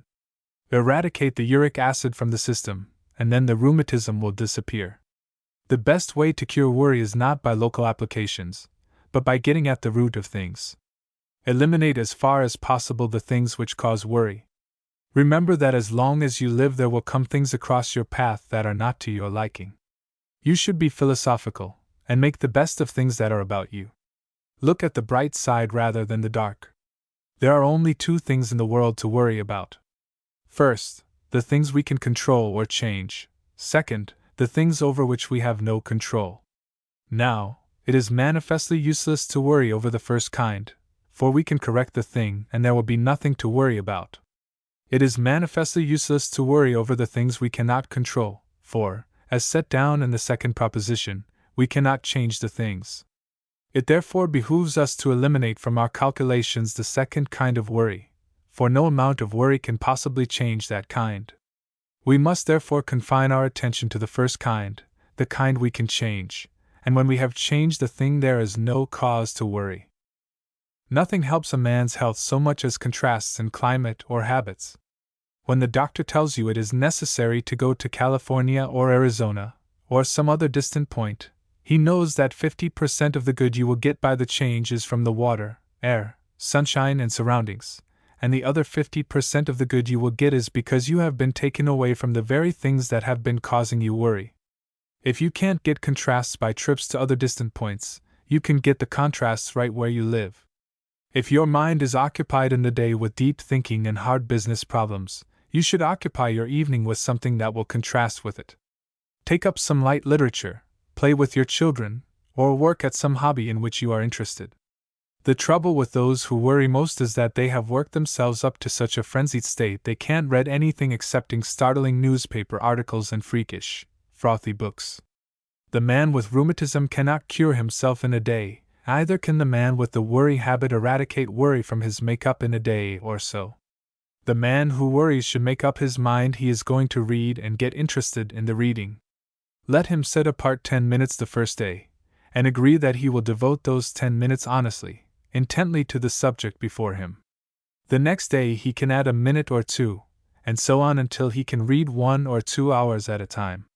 Finally, the wrinkles will be ironed out, and the horizon will be brightened. As we are, so is the world to us. The most familiar objects change their aspect with every change of the soul. When you worry, everything is distorted, everything appears unnatural, the world looks dark, our friends seem far off. The jokes we hear fall flat. We indulge ourselves in pessimism. When the whole matter is summed up philosophically, there is no bad luck in the world except sickness. All other so-called hard luck is simply temporary. If you lose your money, don't worry about it, make some more. If you lose a friend, don't worry, show him his mistake. If you lose an opportunity, do not worry, be ready for the next one. Life is short. The end of life is death. What's the use of worrying? Worry is like drink. The more you give it, the more it fastens on you. Cultivate a cheerful disposition. Mix with people who are cheerful. Do not allow the garden of your mind to grow up with worry weeds. Occupation kills worry. If your mind is filled with uplifting work or brain training, it will have little time to worry. Promises. A businessman may be rated as worth $1 million, but if he breaks his promises regarding payments or fulfillments of contracts, he will find later on those who deal with him will insist upon cash transactions. Keeping promises is the basis of credit. Let it be said of you that you always keep your promise, that you have never been known to break your word, and you will need little persuasion to get the credit man's okay. If you purchase for cash right along, someday you can ask for and will receive a small credit, if you promise to make your payments on a certain date. If you keep your promise, you can repeat the operation. Later on, you will be given larger credit, because you have been keeping your promises. You can increase your credit step by step to amazing proportions if your promises are always kept. The business world places much confidence in promises. The note in the bank is a written evidence of the promise. The note says on the face of it, "I promise to pay." The government of the United States issues banknotes on the face of which is a promise. When you make promises as regards dates, jot down the promise in your memorandum book. Whatever you do, keep that promise. The man who breaks his promise in little things will break them in greater ones. When you make a promise to meet a man, it is just the same as promising to pay a man money. In either instance, you are in the man's debt, and the obligation is not cancelled until the debt is paid. In other words, until the promise is fulfilled. Just so sure as the sun sets, the man who habitually breaks his promises will surely break his business. Independence. It seems to be the rule rather than the exception that the moment a businessman attains success, he grows independent. There is no such thing as independence within the full meaning of the word. Every creature in the world is dependent more or less. The man who takes delight in his so-called independence and forces it to the front, soon receives knocks. The constant tapping and knocking hurts anyone. Boosts beat knocks. The man who has a reputation for being independent never gets boosts. Some businessmen forget the obligations they are under. They forget the help that was extended to them in time gone by. They furnish up a fine mahogany office, with an outer room, and outside of this another room with an information desk. They cultivate coldness and independence. They make it difficult for their friends to see them. They put a lot of red tape around their business, and by these acts they get out of touch with the pulse of the business. They look at things through colored glasses. Their judgment gets warped. In proportion as a man cultivates independence and autocratic ideas, just so in proportion is he nearing the brink over which many have fallen to destruction. When an independent man has a fall, his enemies glory, and loud are the shouts that arise from them, and if we listen closely we will hear the multitude say, "Serves him right." There is nothing like democracy in business. By this it must not be understood that the head of the concern is to see every peddler, or every life insurance agent. But if the businessman is accessible, and greets you with a glad hand, and in the pleasant manner turns you over to the proper department head, you go away from the office satisfied, and you give this man a boost instead of a knock. The late P.D. Armour was a good example of the point we are making. He did not waste time in social visits during business hours, but anyone who had business with the Armour Institution could get an interview with Mr. Armour. It has often been remarked by businessmen that they would rather have a turn down from Mr. Armour than an order from some of the other houses, for Mr. Armour always made one feel good. No one can be independent. The larger one's business is, the more the proprietor is dependent on those around him. It takes many months to build a skyscraper, yet a wrecking company can tear a skyscraper to the ground in a few days, and so it is with a man's reputation. It takes years to get good credit in the commercial world, but if success spoils a man and makes him independent, he has created enemies, and there is no telling where these enemies will get in their work. It is like the worms eating through the bottom of a ship. Some day the craft goes down because of the silent attacks made in it, which were not visible from the surface. Some day the independent man is surprised to have the bank call him in and insist that he take up his loans. He is astonished. He does not know why this sudden change has happened, but like as not some secret enemy in the bank, or some secret competitor who has a friend in the bank, has gotten in his work, and then this independent man finds out how really dependent he is. The safer a man is from attacks, the safer his business is from the financial standpoint, and the more generous this man should be in his consideration for others. No man can afford to be independent. Men who have built up their business slowly are not the ones whose heads are turned and who affect this independent air. The independent man is nearly always the newly rich or the suddenly successful businessman, and the moment he sets himself up as independent he is made the target for an army of enemies who are waiting for a chance to injure him. Short letters. Most businessmen make much ado about nothing in the matter of correspondence. They use a wilderness of words to express themselves. They write at such length that the original meaning runs into so many bylanes that the meaning is lost. The man who writes long letters usually deals out high-sounding phrases and customary paragraphs such as he has picked up through his perusal of others' letters. The average business man seems to glory more in his ability to use euphonious sentences than to talk to the point. Letters should be like telegrams, they should be short and to the point, so there will be no misunderstanding on the part of the recipient. There is one businessman that we have been in close touch with for over 15 years. We have heard from him an average of once a week, and in all that time he has never written a letter of over 25 lines. Our records show there is no customer with whom we had so much business dealings and so little misunderstanding as this one. Write short letters. Use small words. Don't be blunt, but be short. Perspiration. No matter what one's aspirations may be, success will not come without perspiration. It is well this is so, otherwise success would not be appreciated. That which a man earns by perspiration he appreciates and knows how to enjoy. If success were something that could be drawn by chance, like a prize, success would not be worth anything.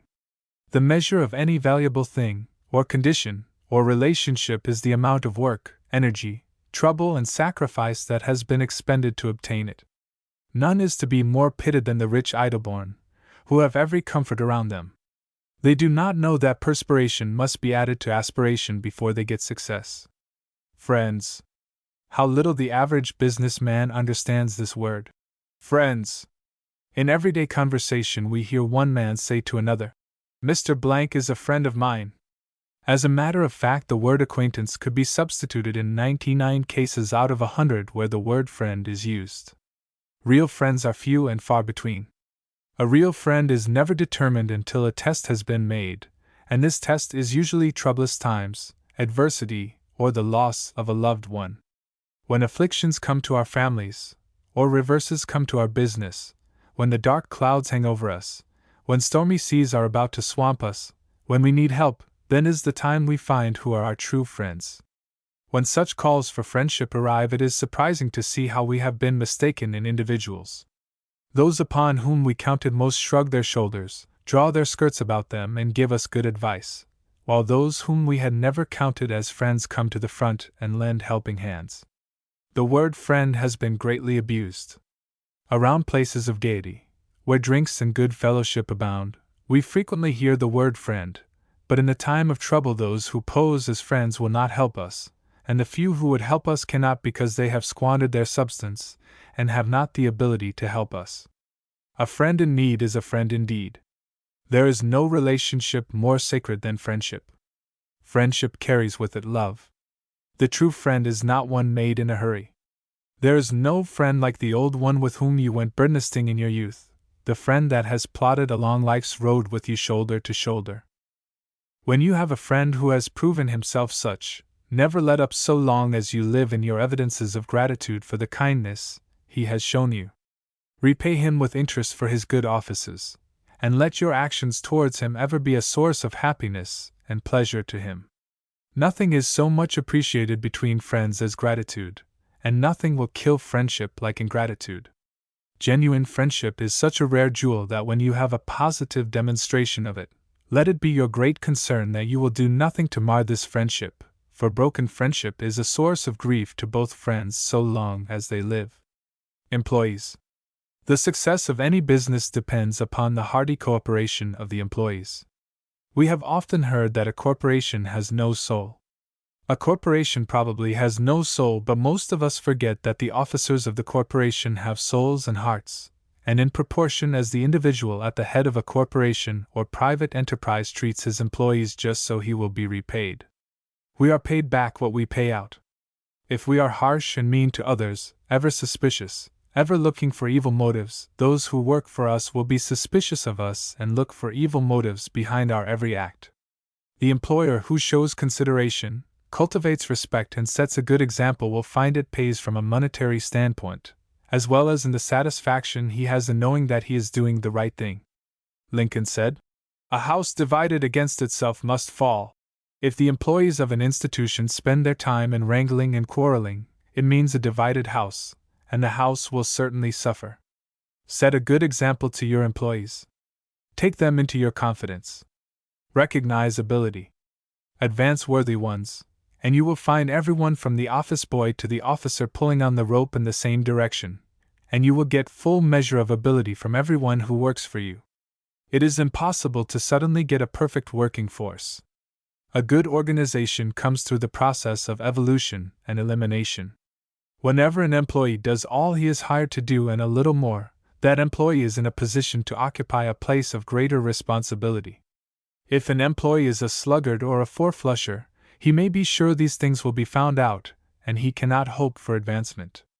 Employees should remember that the most successful institution is the one whose managers are developed from the rank and file. The best houses do not hire high-class help from other concerns. The most successful men are those who started in at the bottom of the ladder, and by perseverance and pluck and aptitude they climbed the ladder until they reached the top. Employees should remember that the most difficult problem the employer has to solve is that of good employees. A small want ad in the Metropolitan Daily will bring an army of cheap help. The market is full of cheap help, but good employees that are worth over $2,000 a year are very scarce. The high-priced employees are generally the best money makers of the institution, for they are selling their brains rather than their hands. The hands are limited, the brains are not. Employees, there are golden opportunities before you. Disregard the clock. Bend your energies toward doing your work well. The advancement will be sure to follow. The trouble with many employees is that their minds are filled with outside matters of a frivolous nature. In every large city there are thousands of dude employees, the kind who wear high collars, the kind who spend all their salary for clothes. The dude employee stands in his own light. He wears a higher price tie than the boss. He is immaculately neat. He looks like a fashion plate. But at the same time his tailor bill is not paid, he is owing money right and left. He spends his evenings in the cafes, and at odd moments during the day he dodges out to look over the racing form and smoke a cigarette. This dude employee sits up late at night. He spends his salary, and more too, in the gay life. He is tired next morning when he comes down. The dude employee who wears a high collar is not the one that knuckles down to hard work. Perspiration and high collars do not go well together. The dude employee does not like perspiration, so he sees to it that he does not exert himself enough to perspire. Employees should remember that very truthful axiom. The employee who never does more than he is paid for is never paid for more than he does. The employee should remember that the boss takes large chances in hiring help, for there is not one employee out of 10 that is a good investment.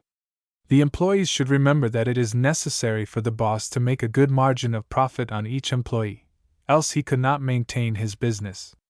Every employee who studies how much he can do is a help to an employer. Every employee who sees how little he can do is a holdback to the institution. Employees should remember that prosperity goes in cycles, that it is but 3 generations from shirt sleeve to shirt sleeve. Over 90% of the bosses today started in, and worked their way up from the ground. The young man who inherits a partnership in his father's business really has a handicap on him, and is not as likely to succeed as an employee who starts in at the bottom of the ladder. Employees should remember that responsibilities only come to those whose shoulders are broad enough to bear them, and when additional responsibility comes to an employee, that employee should look upon the responsibility as a distinct advantage to him, for it gives him an opportunity to show the stuff he is made of. Laxity. When young men start in business, their thoughts are all prospective. They look forward to the time when they will attain success. They work hard. They put enthusiasm and long hours into their business. As years pass, they attain success and cash in this world's goods. They buy beautiful homes and surround themselves with luxury. They indulge in high living. They have country places. They take things easy. They sit back in their chairs and imagine their business will go on forever because they are so well established.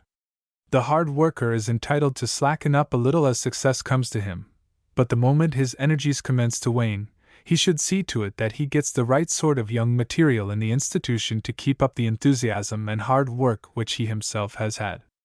In the very nature of things, it is impossible for a man to keep up his youthful pace in his mature age, for, as we have frequently observed, you can't go fast far. One of the principal elements in Marshall Field's success was that he got enthusiastic, hard workers around him. The moment he saw signs of laxity in any of these individuals, he let them out and got new material. Laxity means loss of power, and with loss of power the machine does not do as good work. Laxity in business is a waste. Enthusiasm. In these days of keen competition and wonderful activity, it is necessary for the businessman to have enthusiasm. If he lacks in this, his business will be at a standstill, while his enthusiastic competitor goes forward. Enthusiasm should not be carried to an extreme any more than any other good thing should be carried to an extreme, but at that it is better to be over-enthusiastic than not enthusiastic enough. No one can be truly enthusiastic who does not believe in his business. Enthusiasm is a form of advertising. It shows the people you deal with that there is something going on and that you believe in your own medicine. Catching up. Nearly everyone in this business world seems to be engaged in the occupation of catching up. Nearly everyone is a little behind in the matter of finances. As soon as one gets across the stream and is on dry land and has his bills all paid, then he takes on new responsibilities and goes deeper in debt. It is a very hard game, this catching up. The game of existence is very easy to play when you are caught up. We have tramped through the forests of the Great West, and we have invariably found that the pacemakers or leaders are the least tired at night, while the followers or those who are behind trying to catch up are the ones who are most fatigued. Some people are habitually behind with their hauling. As the Missourians say, no matter how their salaries may increase, they are proportionately behind with their hauling all the time. When an employee gets $50 a month, he is owing $75. He is working hard at the catching up game all the time. He figures that if he only got $75 a month, he could apply the $25 extra and could catch up in 3 months. The theory is all right, but the practice is not, for when this individual gets $75 a month, instead of applying that $25 extra to catching up, he finds that he wants better neckties and better underwear, and makes greater expenditures all along the line, so instead of wiping out that $75 debt he had when earning $50 a month, he finds himself $150 in debt on his $75 salary. This catching up has a bad influence. It worries the individual. He does not do his best work. When you have all your bills paid and a surplus of $500 in the bank, your head is higher, your chest is broader, your backbone stiffer, and you have a confidence that helps you take on greater responsibilities. To be in debt is to be under obligations to your friends, and it kills off those strong qualities which you naturally possess but which warp when you are catching up. The man who is catching up cringes instead of standing erect, he is suppliant instead of dominant. He is disturbed by little things, and in the meantime the catching up process is tearing down his nervous system. Get caught up with your hauling. Whatever your income is, save a percentage of it. Do not mistake us in thinking that we are preaching the old sermon of the savings bank, which is, save your pennies and the dollars will take care of themselves, for our friend Grizzly Pete of Frozen Dog, Idaho says, save your pennies, the dollars will be blown in by your heirs. No man gets rich through mere saving, but it is the training the man gets in saving the pennies that gives him a good idea of values of things and shows him the importance of having a reserve. If the boss is extravagant in little things, the employee multiplies the extravagance. If you are always catching up while you are an employee, you will always be catching up while you are boss. If you are always saving and putting by a reserve while you are an employee, you will be doing the same thing when you are a boss. The principle is the same. It is merely a question of figures.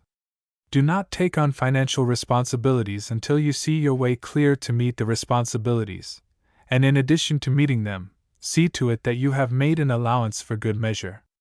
Catching up calls for double effort and double work. Anger. In proportion as a man is wise, he controls his anger. Centuries ago, the following truth was written: "Whom the gods would destroy, they first make angry." And in the same era, there was also given us another truth: "A soft answer turneth away wrath." A man's judgment gets twisted, his ground becomes insecure, and his point of vantage weakens when he becomes angry. The man who keeps calm when the other fellow gets angry has infinitely the best of the matter. Let the other fellow fret and stew and get red in the face, but you keep calm and you will win the fight every time. Control yourself, change the subject, and absent yourself when anger shows. Cultivate poise, refrain from lowering yourself to the methods of the ignorant, which is anger. By keeping your temper when your adversary gets angry, you thereby show your superiority, and your adversary instinctively feels you are a bigger man than he is.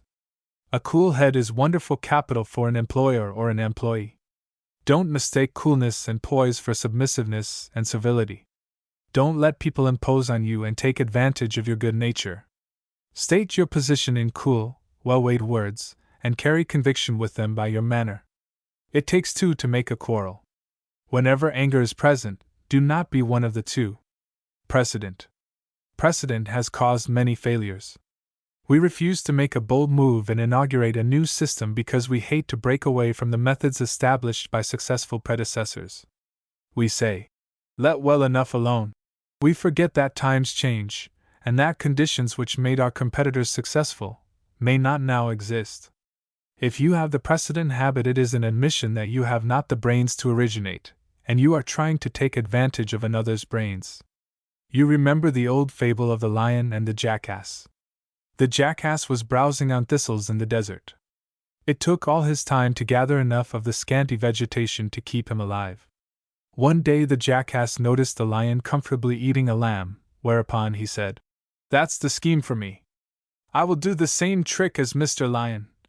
And forthwith the jackass found a dead lion and covered himself with the lion's skin, hoping that with the lion's skin he would appear as a lion and thus be able to catch game in large portions, and relieve himself of this slow, monotonous, hard work he had been used to. The jackass sallied forth, but he could not catch a lamb. He had copied the lion so far as physical appearances were concerned, but he did not have the brains of the lion, and he failed. There are hundreds of wealthy business concerns today who are slowly dying from dry rot because they have not the nerve to break away from the precedent that built up their businesses. They let sentiment outweigh common sense.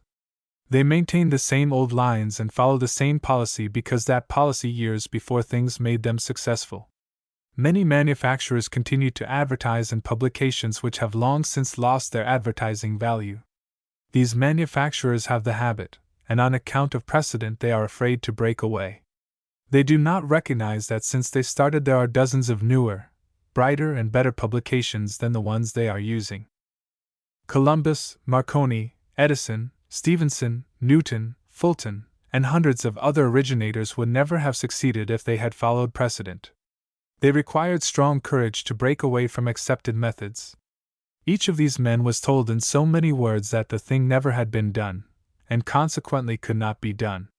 Businessmen who throw aside precedent are more apt to succeed, for by throwing aside precedent they show they have originality instead of the ability to copy.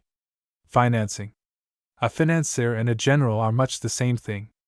The financier makes the dollars do the work at the best place, and the general does the same thing with his soldiers. The financier with plenty of money in the bank and the general with plenty of soldiers at his command are alike.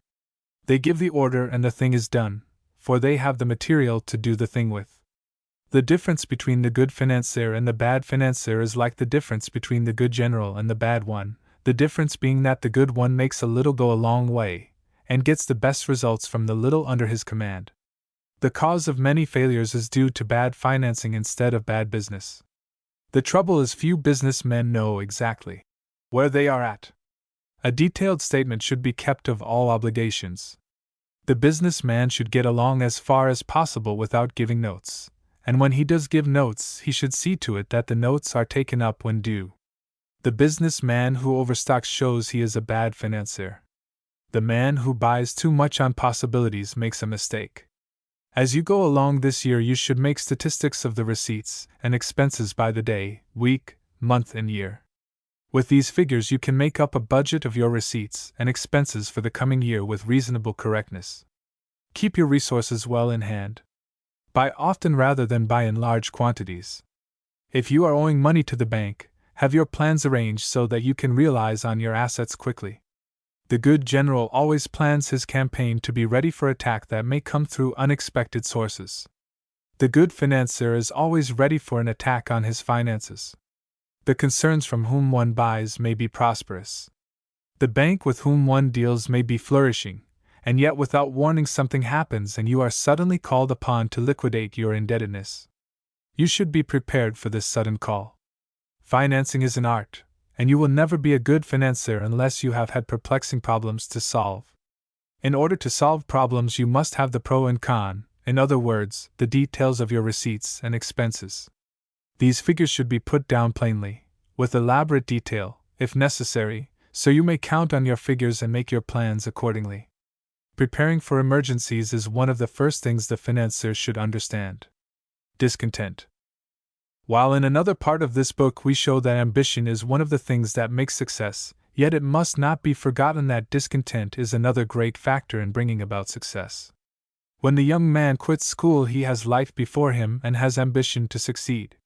It is not particularly necessary that we find out what his ambition is to start him on the right path. Let the young man get started at anything. If he is ambitious and has ability in him to manage a business, he will get there finally.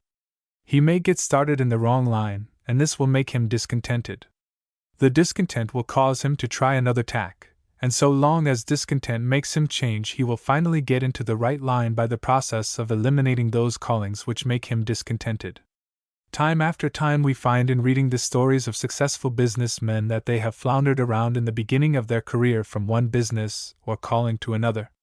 Discontented with each of them, they changed until they finally struck the thing best suited to them, and all the changes they made in the past were distinctly beneficial because of the experience they obtained. If it were not for discontent, many of the leaders in the business world today would still be on the farm or clerking in a country store. Keep busy, young man, do the first thing that comes handy. Change your job if you are discontented, for no one can do his best work if his heart is not in it. When discontent causes you to change frequently, you may be sure that someday you will strike your gait, and then ambition will fire you to stick at it. When you get on the right track and are not discontented, you have struck it right. The generalist. The chapter on the specialist is almost inseparable from this chapter. One is the positive, the other the negative. What we have said about the specialist we could repeat by taking the opposite of the question for the generalist. This one point, however, we wish to make clear, even at the risk of repetition. Do not be a generalist in business. If you divide your efforts, your results will surely be divided. The businessman who goes in many outside ventures will not get along as far in the matter of wealth as the man who does one thing well. We hear about the jack of all trades, but the aftermath of the jack of all trades is master of none. Only one concern in 50 succeeds in business, therefore it calls for your best efforts if you wish to succeed. It calls for a singleness of purpose. If you make more money than is necessary in your business, put out the money in some form of investment that will require little of your attention. Buy mortgages or real estate. Get stuff that you can put in the green box in the safety deposit vault and not have to worry about. The stockbroker has a lot of unwritten history about the businessman who divides his energies between his office and the ticker. The businessman who is trying to make more progress than his competitor in business and at the same time trying to beat out the stock market is dividing his energies, and between the two occupations he is likely to fail. Be a generalist in pleasure and recreation, but not in business. Our aches and pains. When we work hard with our body all day, our backs ache and our muscles ache.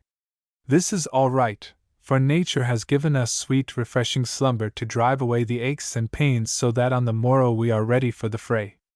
In proportion as we have endured these backaches and pains and are patient in our occupation, the aches will lessen until finally we have laid up a store of energy so that the aches will not bother us. The backaches and muscle aches and headaches we have, when they come from honest work performed for the benefit of those we love, are sweet aches and pains. They represent sacrifice, these aches and pains do, and sacrifice brings happiness.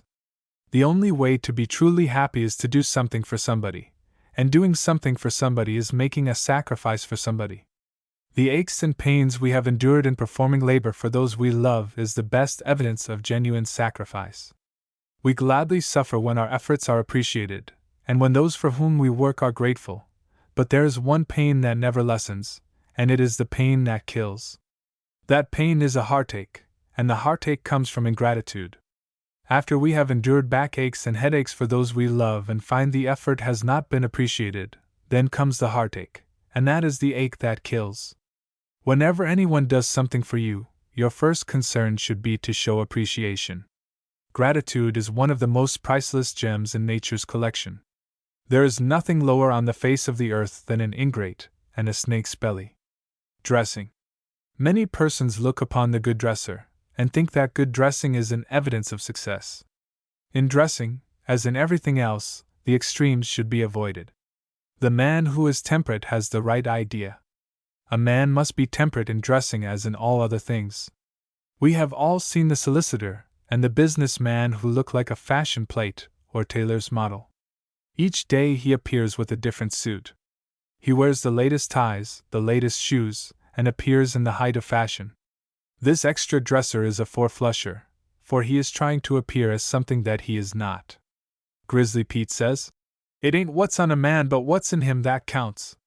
In proportion as a man's character or mental training is lacking, he often tries to make up for it in dress. With some it is a case of 90% dress and 10% man, and with others 90% man and 10% dress. In trying to find a word of cheer for the good dresser, the writer vainly endeavored to recall some successful businessman who had climbed the ladder step by step through a period of years, during which he was always dressed in the height of fashion.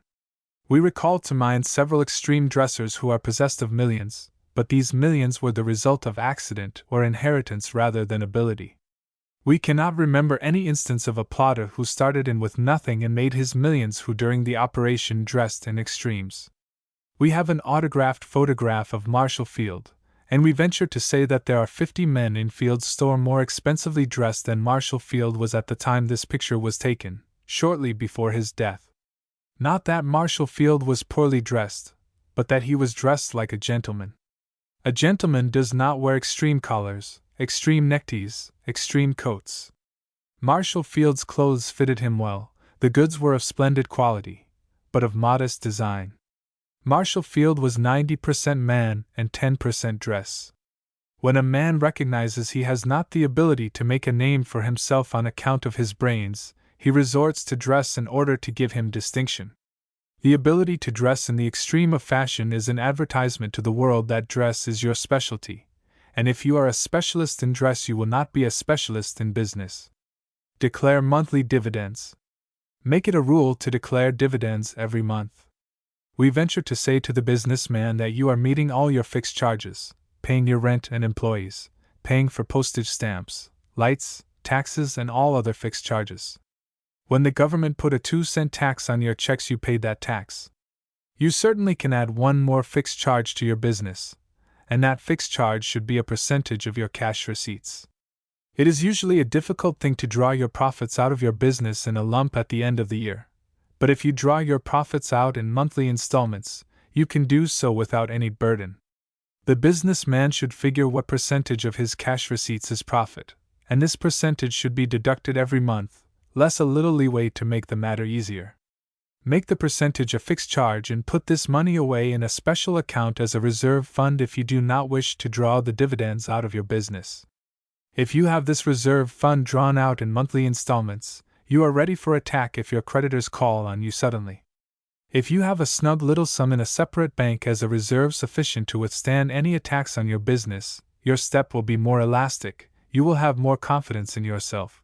You will have less worry than if you are keeping your nose to the grindstone and have no reserve.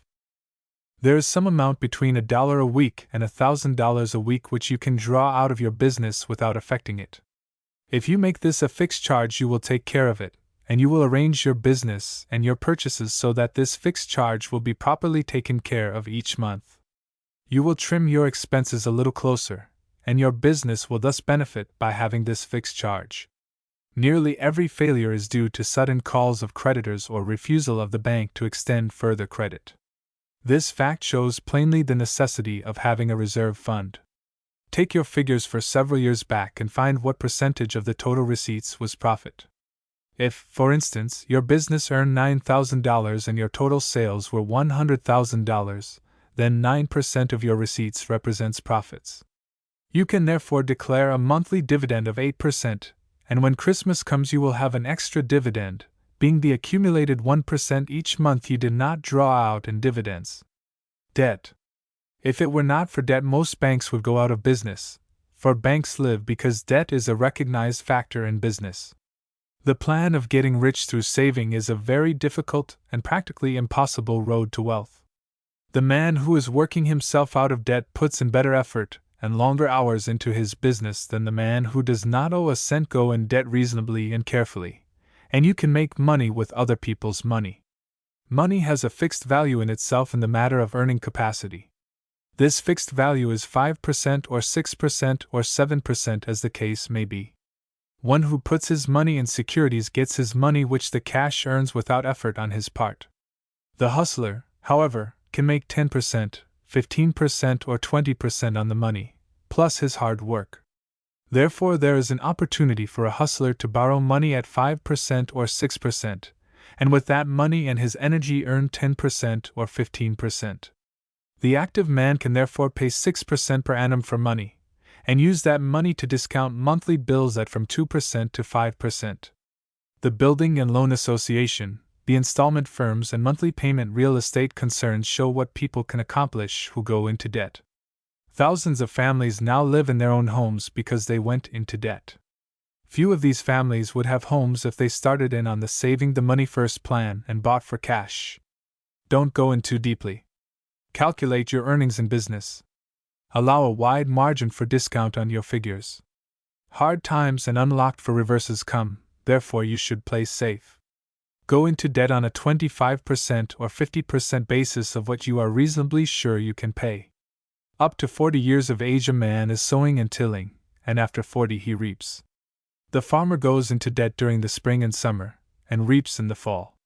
Very few of our great men had much money before they were 40 years old. Up to 40 is the debt period. Up to 40 a man pays interest.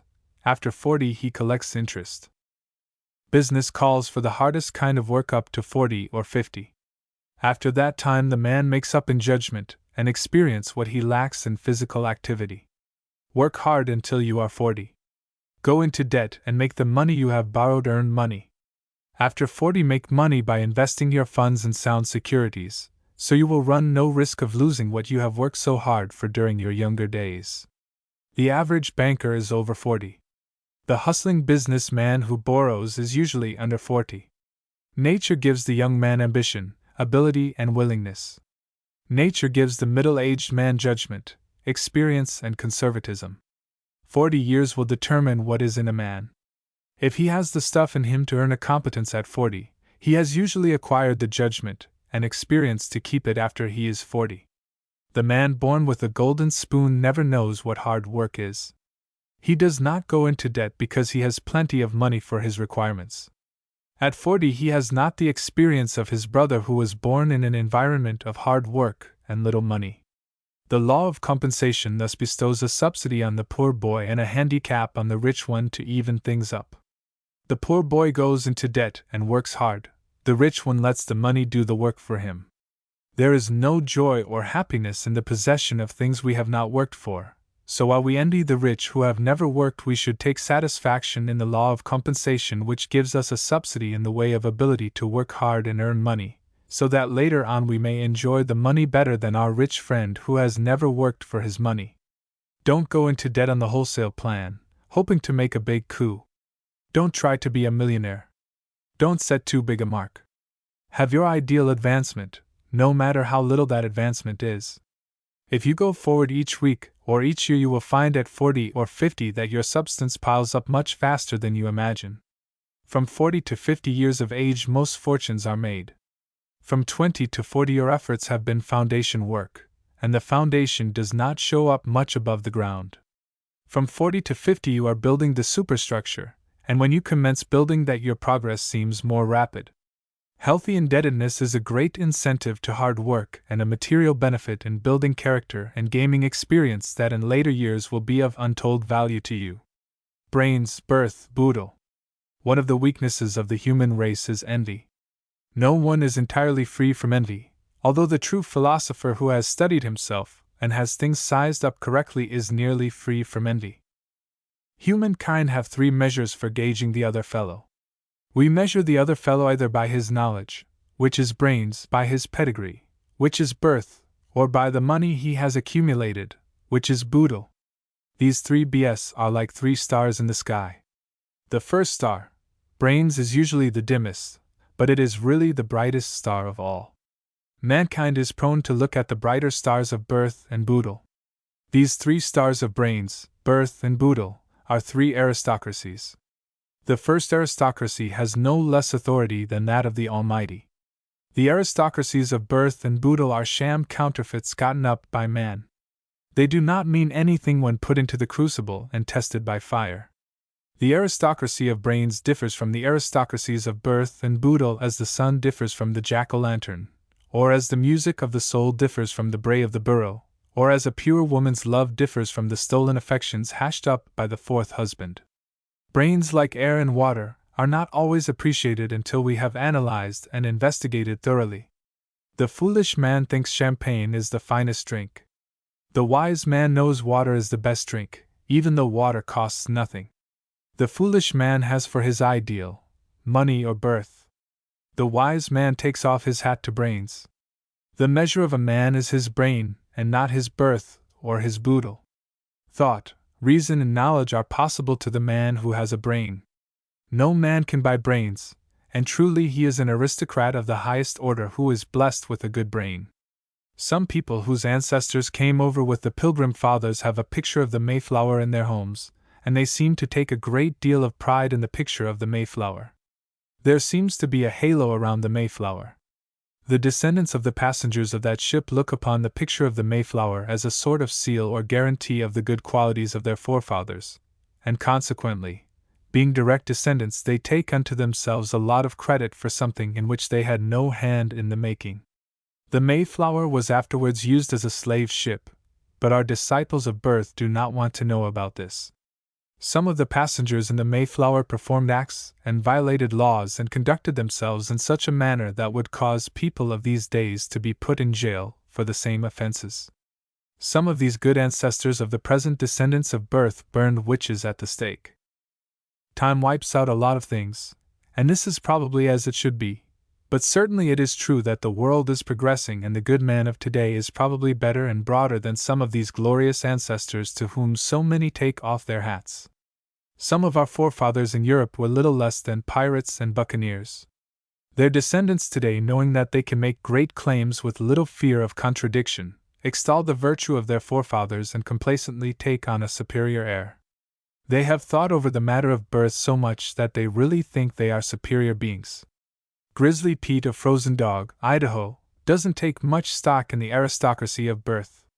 He says, "It ain't what's on a man and it ain't what his father was that counts. The only thing to judge a man by is what's in him and what kind of brains he has." One thing about this glorious western country of ours is that a man gets credit for, and he is punished by his own individual acts.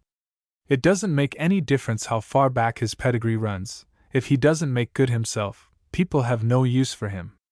The heritage of birth is mighty thin fabric and mighty weak material for a man to use in making a cloak of exclusiveness to put around him.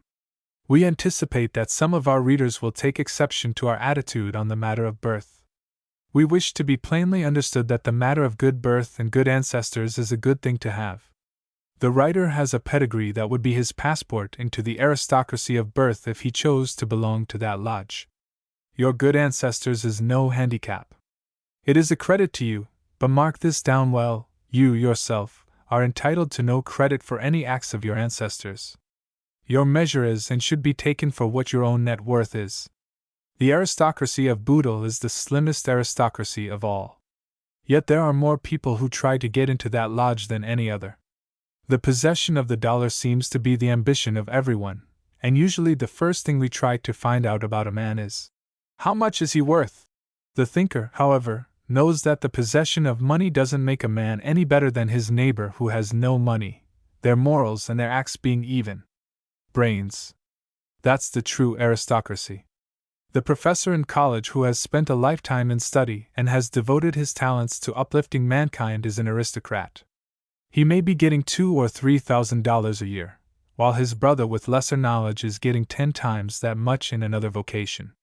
The aristocracy of brains always has been, is now, and ever will be the enduring aristocracy. Even those who belong to the aristocracies of birth and Boodle find they are sham counterfeits, and many of them turn to study and to good impulses, hoping they may get into the lodge of the aristocracy of brain.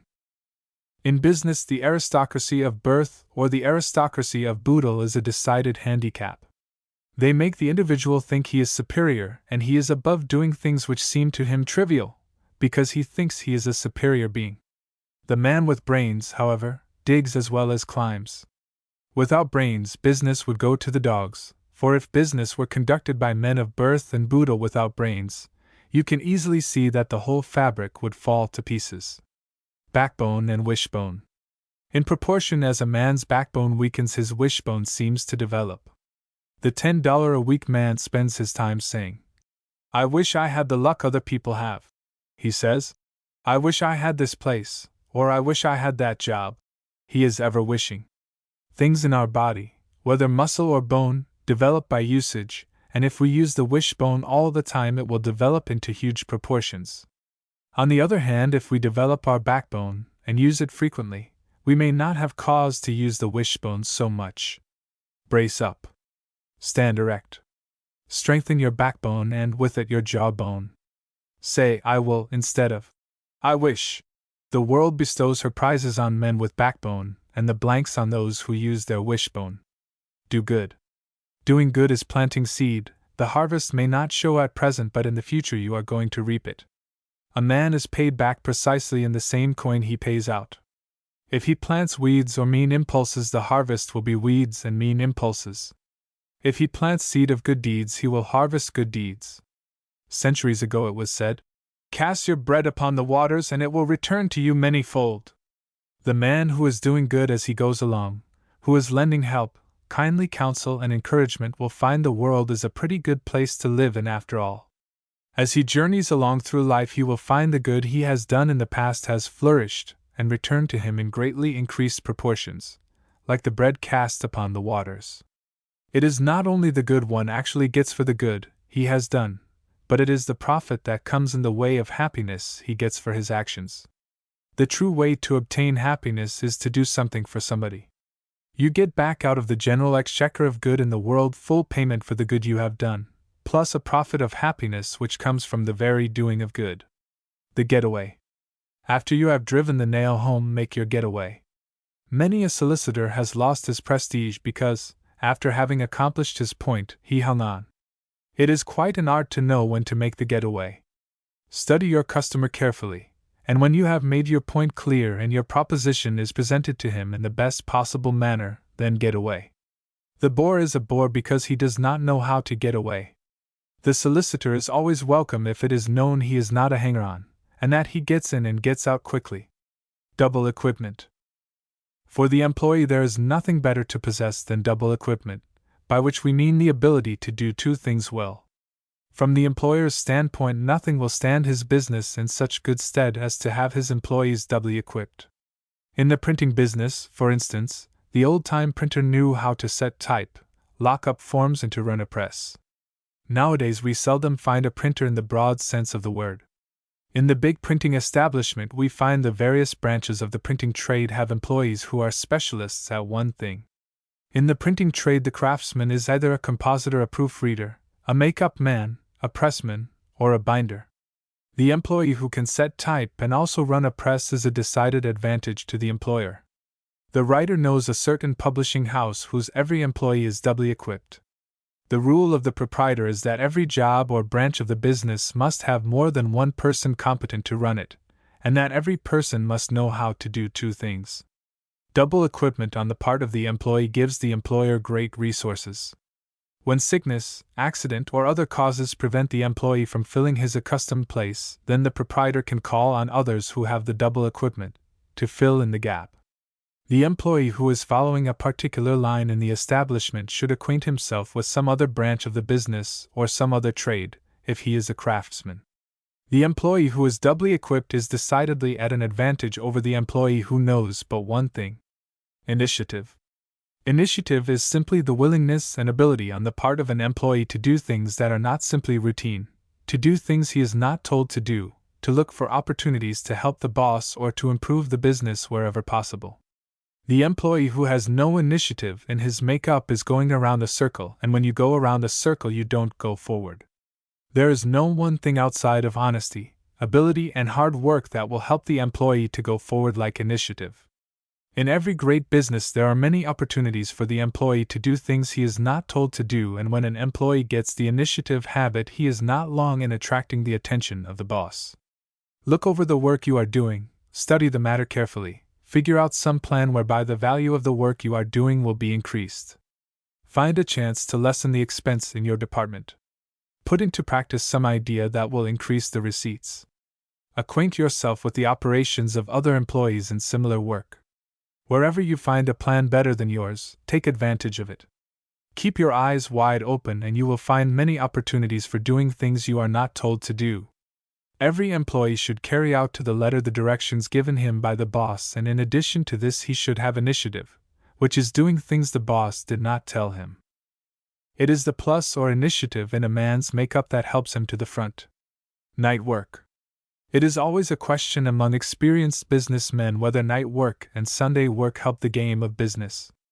Of course, there are occasions when a job must be finished or work completed within a specified time, and if you are behind with your hauling, it is necessary to turn all your resources into a singleness of purpose to get the thing done. The trouble is, however, that many businessmen figure on this night work as part of the regular scheme, and in this they overdo the matter.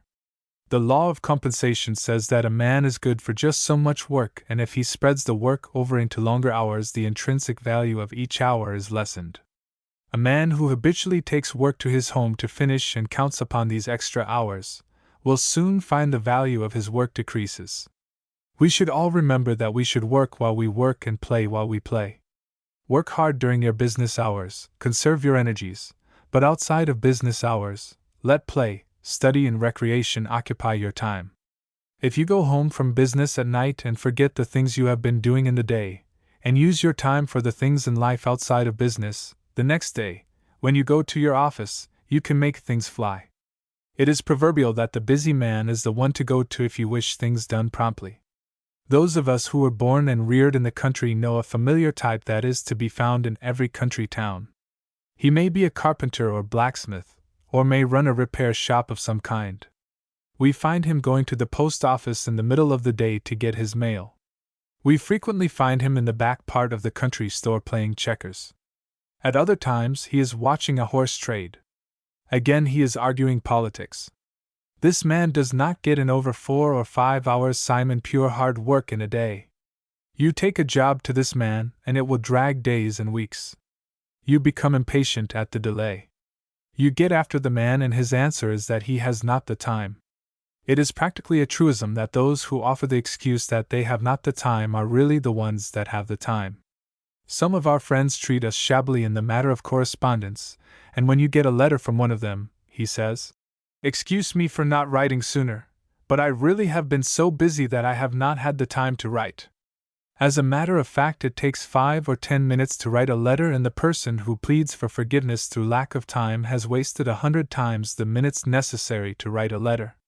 The busy man accepts his duty as a matter of course, arranges his correspondence and work in systematic order, and goes at the thing, hammer and tongs, and gets the thing done. Night work is usually evidence that the man does not do his work properly in the daytime, and he is like our friend in the country who wastes time in the day and tries to make up for it by night work.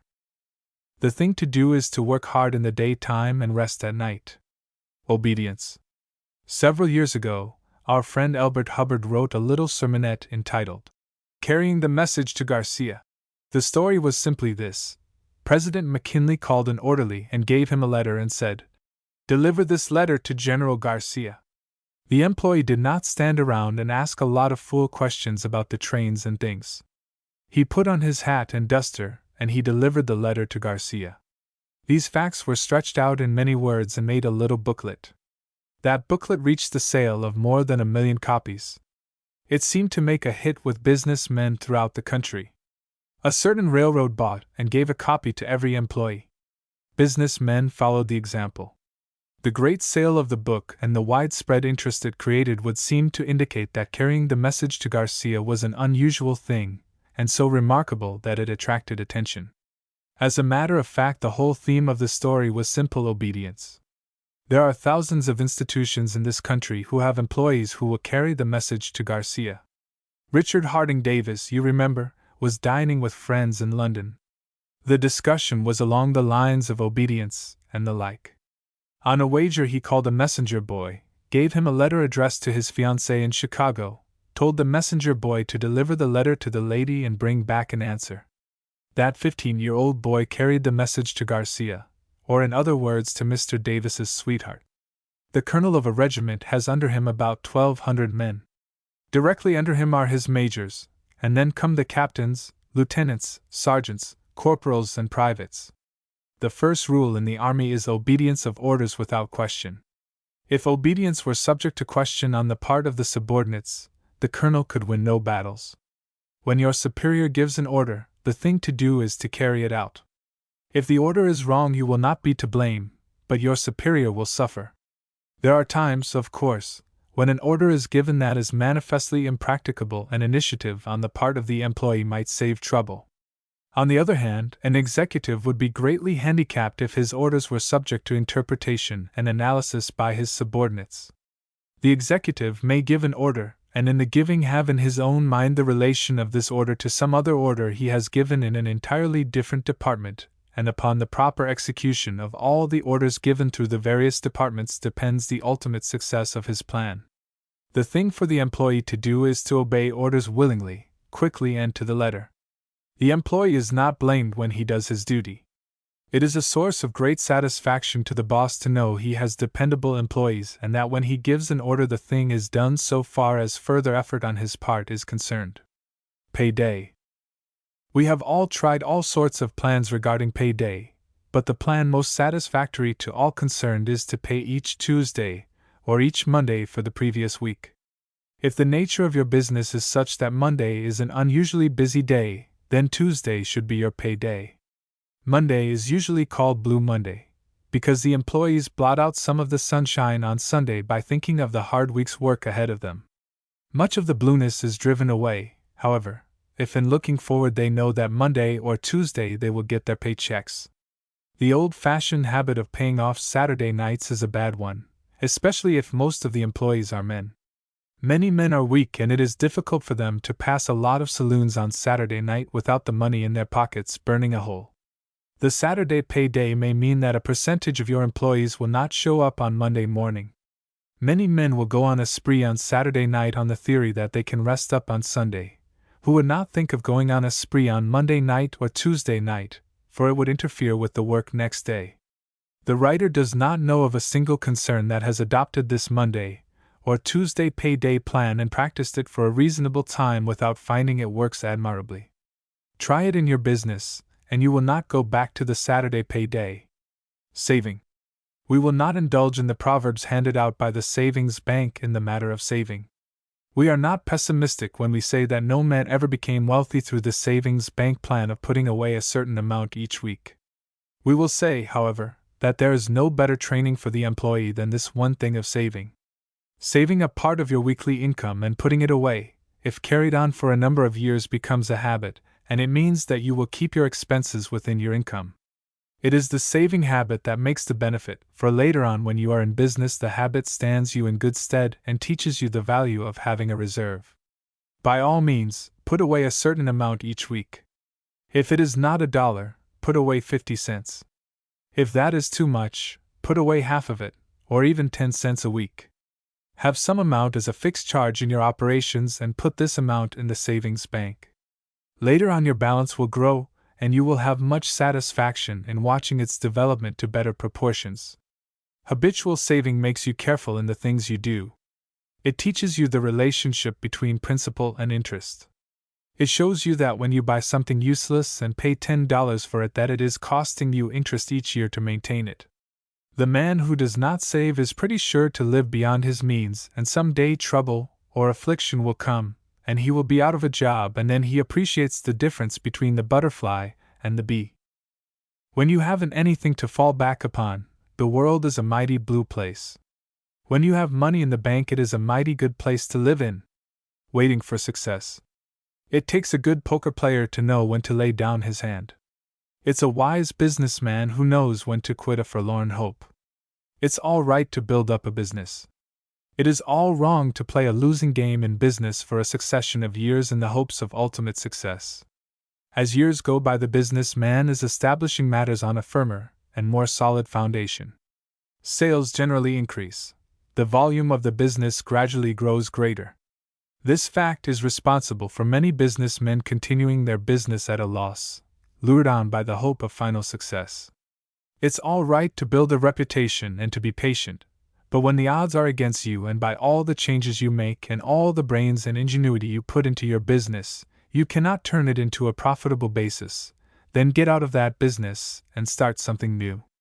It's all right to build, provided that as you go along you are making a living profit, but dogged determination to play a losing game year after year is not to a man's credit. Every man has some particular channel in which his talents will fit and produce good results. If your business goes along year after year at a loss, it is evident that your talents are not in the right channel. The great thing in business is that it shall respond quickly and show signs of life right away. If it does not, then the business is wrong. The shores of the great ocean of business are strewn with wrecks which have been dashed to pieces on the rocks sailing for that false beacon light. Keep everlastingly at it brings success. This saying is true, providing you are making expenses and some profit as you go along, but to keep everlastingly at it when your business shows a loss means failure. The thing that lures many on is the increased sales. Meanwhile, the expenses are increasing proportionately, and if these two lines are always parallel, there is no hope of your making a success. Better quit before you get too deep in the hole and have a lot of dead horses to pay for. It's all right to have ambition, tenacity, and patience in business and to look forward to the far future as crowning success of your efforts, but it's all wrong unless you are paying expenses and making a living while doing these things. Our sons. The noblest and most important work we have to do is the training and teaching of the coming generation. The successful businessman has no more difficult problem to solve than what he will do with his son. It is a fact that the greatest successes in the business world today are those men who had to start in the battle early and fight their way to the front. The successful businessman usually tries to arrange matters so that his son will not require to go through the hard-working school of experience he himself attended, and in this the businessman rather goes to the other extreme in that he tries to make things easy for his boy. As the twig is bent, so the tree is inclined. The young mind is plastic and capable of receiving impressions, and we know that the impressions made in our youth are lasting all our days. The problem in the country is not so difficult, for there are so many things to do about the home that the young country boy usually has plenty of chores and duties to perform. Occupation is a decided blessing and a present benefit to a boy. People in the cities have all creature comforts about the homes. Transportation facilities are ample, the homes are heated by steam, stores are in abundance, people buy from day to day, and every little convenience is at hand to keep the scheme of living going along smoothly. Because the city boy is surrounded with schools and the comforts of home, he has much time on his hands. The boy is active, and if his activity is not turned on useful things, it will be turned on useless things. The young boy goes to the grammar school, and the daylight hours, outside of school hours, are devoted to play. This is right and as it should be, but when the boy gets along to 12 or 14 years of age, the parents should arrange for him some little duties, some regular task to perform. The youngster will get accustomed to this, and it is decidedly beneficial. As the boy enters the high school, he finds his hours shorter and his leisure hours longer. The high school period is a most important one in the boy's life, and the father should see to it that the high school boy is occupied for several hours each day, either in his own place of business or in some other establishment. There is no way of teaching a boy the value of money like having him work for money. Arrange to pay your boy so much an hour for the duties he performs. Have his occupation regular, talk with him about what he has done during the day, be a companion to the boy, and soon you will notice that he evinces interest in the things he is doing, and as time passes, ambition is fired in his breast, and when the time comes for him to enter the threshold of business, he has been prepared for the work. It is strange that while we parents realize the importance of education, we pay so little attention to the boy while he is going to school. We should keep in touch with the boy's teachers and with the boy himself, taking an interest in his studies. The business man as a rule drifts apart from his son during his younger years. There is nothing that will help the boy so much as being a companion to him, being interested with him in the things he does, whether work or study. Fathers and sons should be comrades. A close companionship between father and son is not only a great satisfaction and source of happiness to each of them, but is decidedly beneficial to both. By all means have some regular occupation for your boy while he is going to school. Keep in close touch with him. Explain to him the things he does not understand. Show him the great possibilities ahead of him if he does right, and the impossibility for him to succeed if he does wrong. Pull. The young man who is expecting to get a fat job through pull is working on a false basis. The young man whose objective is to get a snap shows he has not ambition, and surely this young man will occupy inferior positions as long as he gets a job through pull. There is a legitimate pull in business, and that is activity and ability. Don't look for snaps. Snaps are merely traps. Men are not paid for snaps, but for snap. The average young man just out of college looks for a job through the pull of his father or some relation, and in this he is making a great error. The best way to get a job is to get it without pull through your own energy and aggressiveness. The best jobs are obtained through push and not pull. The city hall and government buildings all have the word pull on the front door, and in direct contrast with this you will notice the front doors of the successful business institutions are marked push. Gossip. It is surprising to see the extent to which gossip is carried on among business men. The funny papers always refer to women and the members of the sewing societies as gossips of the first class, but if the gossip going around business circles could be tabulated, we are sure the sewing society would have the joke on us. It is a footless thing to spend valuable time in idle gossip, for the gossip is seldom a successful businessman. Gossip takes hold of some men to such an extent that most of their waking hours are spent in finding out something to tell to someone else, and thus leaves but little time for business. Bribes. Many businessmen seem to think that bribes are efficient helps. It is not so.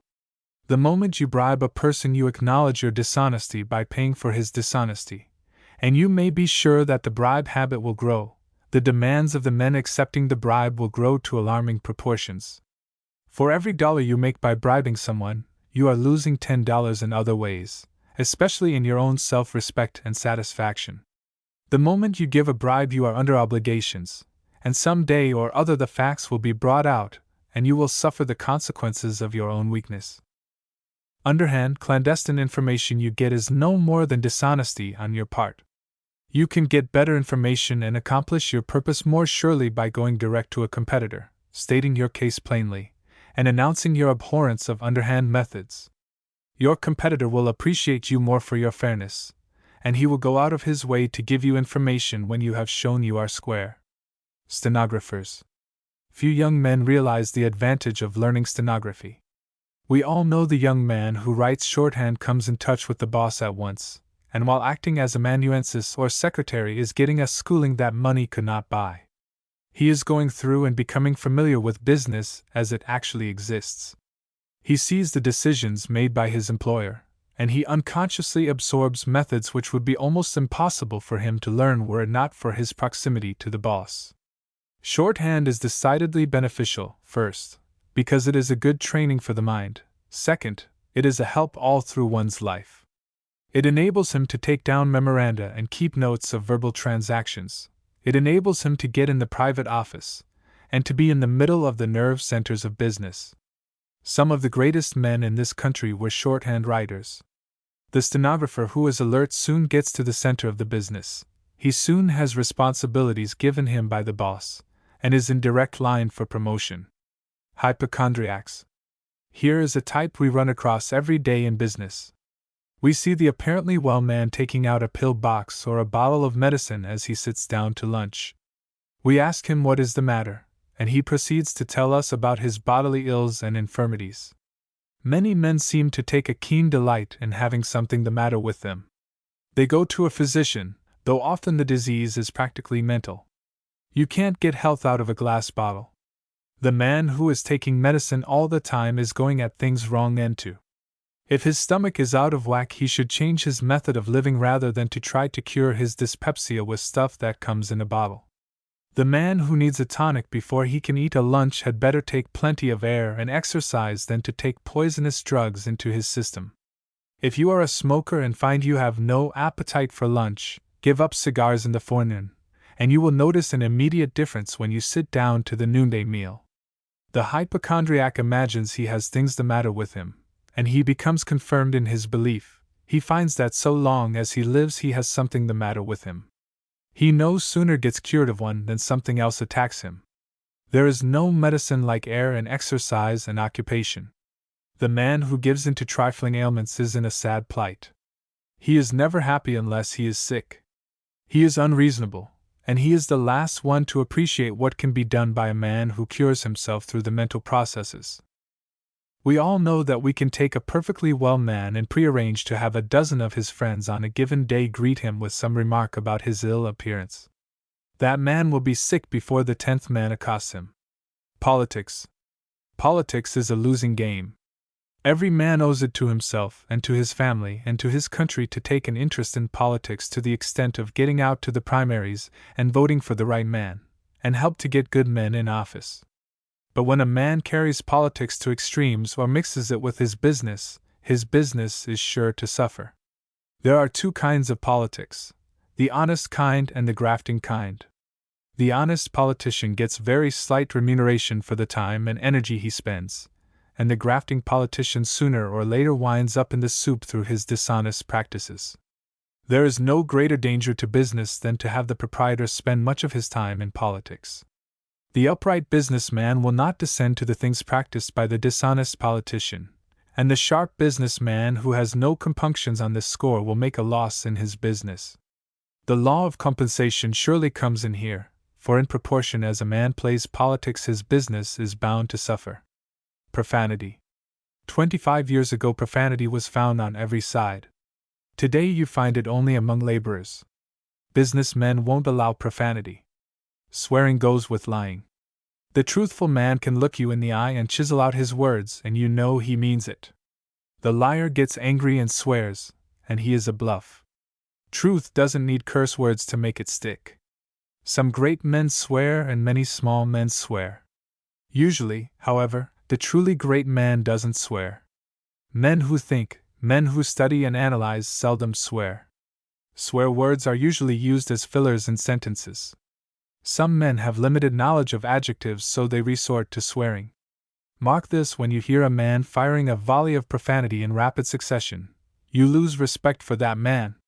Profanity is an easier habit to acquire and harder to give up than its distant relative, slang. Slang has its value, for it has taken place of much profanity. Slang and profanity, and logic and thought don't mix well together. The more profanity, the less brains in your makeup. Profanity is a holdback. System. System is all right so long as it lessens labor. Generally, system is complex and increases fixed charges. The system of copying every letter is a waste of time. Not once in 1,000 cases do you require to refer to a letter. Have fixed rules and prices and you won't have to refer to letters. When you do copy a letter, copy it on the back of the letter you are answering. Use a carbon sheet. Have simplicity your rule instead of system. System has tangled many institutions. Beware of system that makes more work. Don't clutter up your office with a lot of useless data and wagon loads of old letters and records. Rule of gold. Centuries ago, Confucius was walking through the woods soliloquizing and analyzing and sizing up things in solitude. While thus engaged, he was waylaid by 2 Chinese peasants. These men had heard of Confucius' philosophy, but they could not make much out of it, for Confucius used words beyond their limited understanding. These men, with raised clubs, halted Confucius and said to him, "Our minds are small. We do not understand the things you say. Tell us how to live. Make your story short, or we will slay you. We can only remember as much as you can tell in a moment. Therefore, stand on one foot and tell us quickly what we are to do. We can only remember what you can tell while standing on one foot." Confucius stood on one foot and said, "Sing fat bon lung lui," which, being interpreted, means, "What you would like others to do to you, do to them." This is the golden rule which has been handed down through centuries. It has been alloyed and simulated. It has been attacked, but like all pure gold, it has endured forever. There is no line of action we can suggest or anything that will prove more valuable to the young man or old man through life than the golden rule. The golden rule is not theoretical, but a wholly practical help, and so in closing this series of talks with you, the writer feels that the essence of all the logic, good advice, and philosophy may be summed up in the following. Do unto others as you would have others do unto you. In saying goodbye, we suggest that you particularly remember the key to knowledge, which is ORB, and which means observe, reflect, and benefit, and the practice of the following: work, horse sense, and golden rule. The end. My Symphony by Colonel W.M. C. Hunter. I have set my mark at truth. My purpose fixed, I shall not hesitate. Ever on and on again. I go toward the goal of my ambition. I shall not turn aside or pause. The pleadings of the siren, the wiles of the devil, the threats of mine enemies, shall not make my purpose change. Obstacles may block my path, and darkness blur my way. But ever firm with right my guide, I shall keep pushing on. I may not reach my grand ideal, but be that as it may, the journey to it surely will be a pleasant one. And should I fall upon the way, my face shall be toward the place I started for. Truth is right and right is truth. Wrong shall surely fail. I shall not be discouraged. At clouds or storms, I know the sun doth shine. It beams somewhere though I see it not. I fear not, but the end of time will show all things that are our best. For the eternal plan, truth endureth, and lies shall not obtain for any length of time. In shadow land are upstretched hands, and midst the noise of this great world are feeble cries for help. My ear shall practice to hear such calls. My hands shall train to lift the fallen. Noble men and women who are pushed aside need champions for their cause. Man, where'er he is or what he be, is none the less my brother, and needs the strong to cheer him on. What we extend in help and cheer brings its reward and happiness. It is not for me to say or think. Look out for myself first. The bird, the beast, the stream that flows, the hills, the fields, the land, the sea, are parts, are things like me. And all belong to one grand plan. The stars, the moon, the sky, and endless space as well, are parts of one machine that runneth by but one grand power, of which I am in truth a part. An atom though I be, all things that are best. This much truth I know, though why things are I can't explain. My vision still is dim. All answers will be given out.